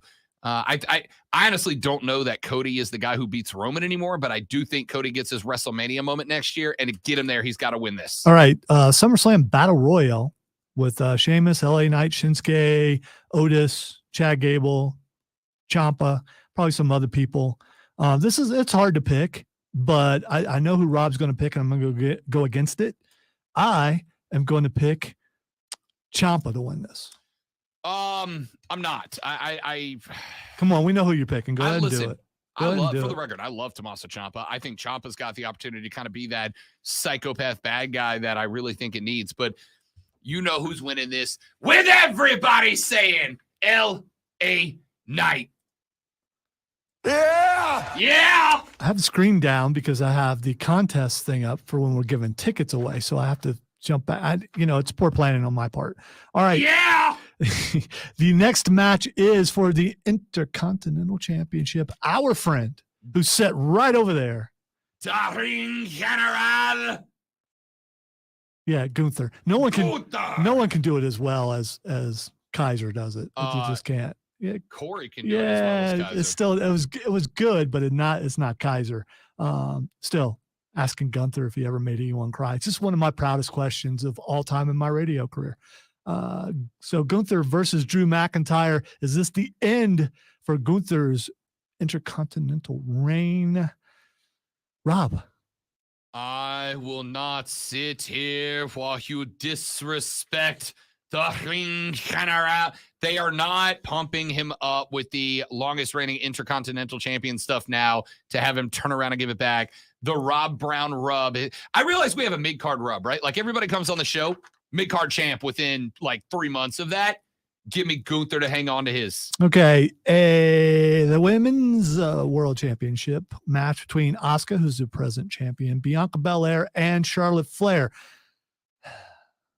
So matches like these bother me because what they're saying is, a one-on-one is not good enough in this, or you have to throw in an extra person to take the belt away from Asuka. And Asuka is not getting I don't know what she should be getting as champion. It's hard for me to go against my friend Charlotte Flair, but I'm gonna go Bianca Belair wins it back. I'm not. I think you're gonna end up with Asuka retaining. Actually, usually a three-way match like this means that you are setting up a feud between two, and you got to have the third in there to take the fall, to eat the L, so that the other two can feud. Because what's the angle? You never pinned me. Actually, that is a good reason to change the belt. But either way, I think Asuka has finally kind of hit full-on heel and full-on potential. I actually think Bianca takes the loss and we get a heel turn here. Give me Asuka to retain. All right. 2 more matches. World Heavyweight Championship match between Seth Rollins and Finn Balor. This is all about Judgment Day, and it has been. Man, they have been pushing them big over the last couple weeks. And this is about Finn Balor and Damian Priest more so than it is Seth Rollins, in my opinion. So I think Seth Rollins is the odd man out in this. So I'm going to go with Finn Balor winning and keeping the belt for at least a couple days. I think you're right. I think the Judgment Day is such a huge thing right now. And on top of that, I do think that H has wanted to put the belt back on Finn because of how screwed he got when he won it the first time, but he got hurt in that match against Seth freaking Rollins. Because someone's a dangerous wrestler. He hurt Finn. He hurt Sting. He hurts a lot of people. No, I don't put that on Seth. I think it was a freak accident. But what I will say is I think they want to give Finn a run. And on top of that, what do you get if Finn has the belt? Damian Priest with the briefcase, who has made it known he wants that belt. So now you create a little inner turmoil inside the Judgment Day. I'm going to go with Finn Balor. All right. And finally, is this it? Is this the end of the bloodline? Do we get a new tribal chief? By the way, I don't know if you knew this, but Bobby Heenan's dead. I don't know if you knew this. Paul is the best. But I went back and watched the whole thing. It was great. really good. Yeah, I did too. It's great. For those of you who don't know what we're talking about, Paul Heyman and Roman Reigns were on an ESPN talk show yesterday, and the host of that show asked Paul, like, what are you? And he's like, I'm the GOAT. I'm the undisputed GOAT. And the host, who, you know what? I'm going to give him credit. It's Stephen A, man. Come on. Stephen A. I'm going to give Stephen A credit. Because Stephen A was very clearly being a wrestling fan and working the hell out of that segment. In fact, Lonzo and I were having the conversation about how when we get guys and gals on here that are wrestlers, we don't know how kayfabe they are when they come on. You get some wrestlers like Lacey Evans, they're the character, and that's it. You get others like Darby who are just like, whatever, dude. If you want to talk about me in character, we can, whatever. Stephen A worked that interview in kayfabe, and I thought it was great. So he asked Paul, he said, I'm the GOAT. Steve said, wait. There are names like Bobby the Brain Heenan. And Heyman said, screw him. He's dead. He doesn't matter anymore, which was great because that's a line Bobby the Brain Heenan would have loved. He'd have loved that. By the way, there was another cut in later on. If you look up some stuff of Stephen A. Telling Paul Heyman that when Paul Heyman is done, Stephen A. is going to be the next wise man, which is pretty good. So here's the thing: I do believe that this Cody thing ends with him going against Roman in WrestleMania, and in order for that to happen, Roman has to continue to be the champion.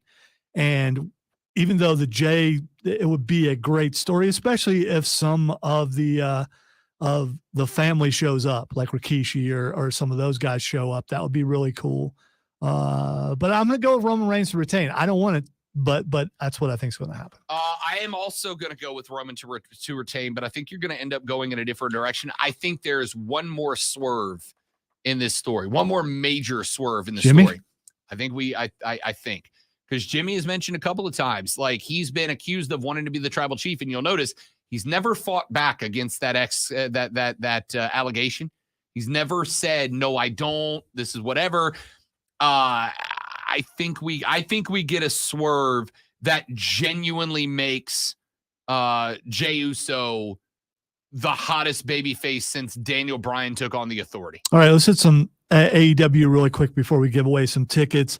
Hikaru Shida wins the women's title last night. Very excited about that because she is my favorite women's wrestler on AEW. Also, the MJF and Adam Cole meeting in the ring, and now we know that they are going to be the headline at Wembley. And yes, I will purchase this one. This, 100%. Because it's historic. Also, Kenny Omega said something last night that's getting a little bit of buzz because the Elite just signed extensions on their contract, and he said, "You're going to see us on Dynamite. You're going to see us on Rampage." I think he even said Dark, and he said, "Yes, you're going to see us on Collision." And we know who show Collision is, and we know about that whole thing. Yep.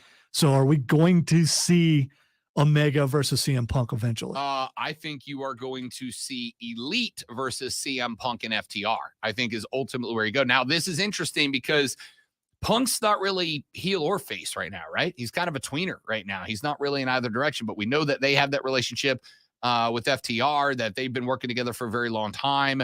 The Elite came out last night and kind of hyped themselves a little bit. So I think at Wembley, you're going to end up with the Elite versus Punk and FTR. And I will tell you right now, I will lose my mind for that match. All right. And last thing, the AEW TBS Championship will be on the line Saturday night with Mercedes Martinez against our guest tomorrow, Chris Statlander. Stat! Love Stat, dude. Love Stat. Stat, a certified badass in the women's division. Just a good wrestler. Let's give away some tickets. Let's give away some tickets. Caller number 3. Yeah, I wasn't paying attention. All right.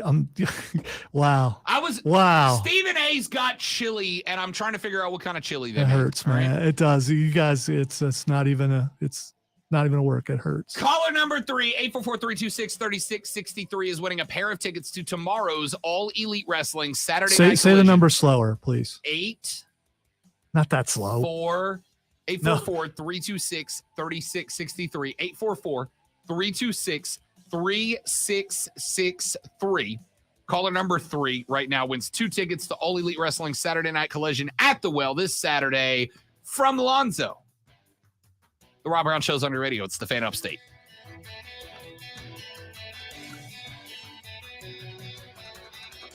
Take us down, please. Yep, be right back, guys. We got to get some info. We are coming right back.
do that. All right, dudes, we back. Congrats, Kev.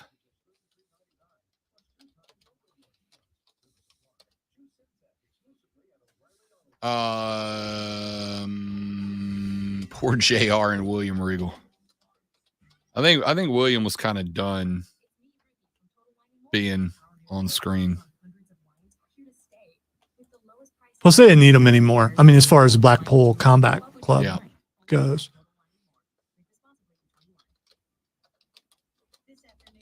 Still shocked he hasn't shown back up in WWE.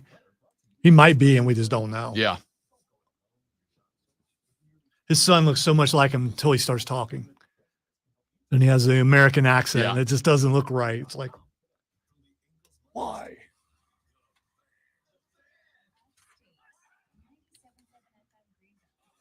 Are you kidding me? It's all right. I can fix it. I can fix it. I can fix it. Fixed it because I'm skilled. Luckily, I caught it. All right, time to find out what the X is going on. The first thing is Gal Gadot. Gal Gadot is trending because she is starting to put together the initial thoughts for Wonder Woman 3, but DC has called and helped. James Gunn is going to help her with this, which is the right call because that franchise deserves better than the last disaster that we got. She's a good enough Wonder Woman to carry that franchise to success, but very clearly the system DC's been using has just not been working.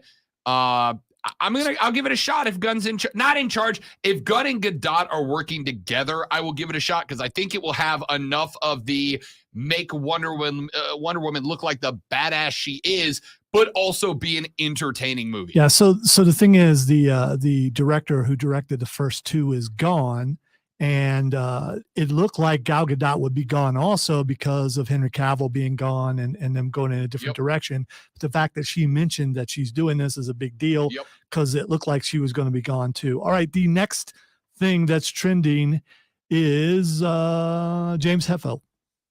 I saw he's trending. I'm going to assume it's a birthday. And because I am 38, I'm going to guess that Hetfield is now 64. Well, I didn't write down the birthday. I've noticed. I thought it was 60, but it is in the 60s. Let's see. James Hetfield age. Hetfield is, he is 60 today. So I did remember it well. Look at me. One of the most important people in the history of heavy metal. He also caught on fire. The next thing that's trending and the final thing that's trending is Zach Wilson. Somebody's mom is very occupied right now. Well, Zach's starting tonight because neither starter is going to play from everything I've seen. So you're not going to get any Aaron Rodgers. You're not going to get, and it's still stupid, but you're not going to get Deshaun Watson tonight. So why watch? Yeah. I don't know because it's football. Correct. I'm going to watch because it's football. And it's from the Hall of Fame. And, it's kind of cool. I'm going to watch because it's football. You're also going to get interviews with the class of 2023, et cetera, et cetera. So it'll be worth the watch. It's the first class that I'm just like, yeah, okay. It's a big, they got 9 players going. Yeah, but I don't think they've got that real headliner this time. Yeah, we'll talk about it tomorrow on the Rob Brown Show. How about that? Sounds like a cool idea. Y'all enjoy football. Football's back. We're back tomorrow on the Rob Brown Show in the Fan Upstate. Later. Yeah.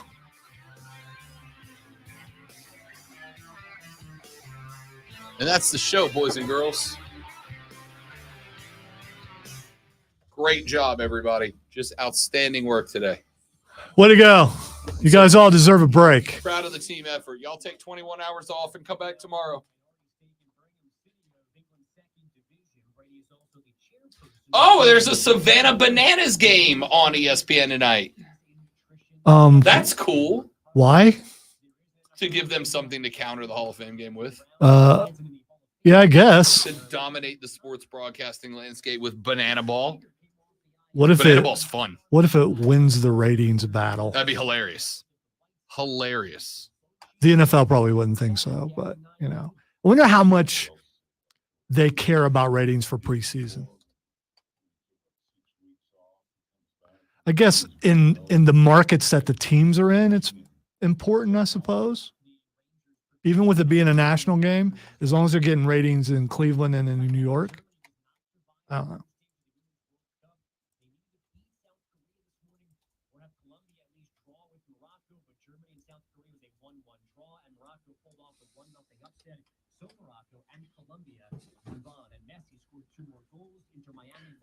We're still on, by the way. If you want to still be on, that's fine because we can still be on. But I'm just letting you know that we're still on.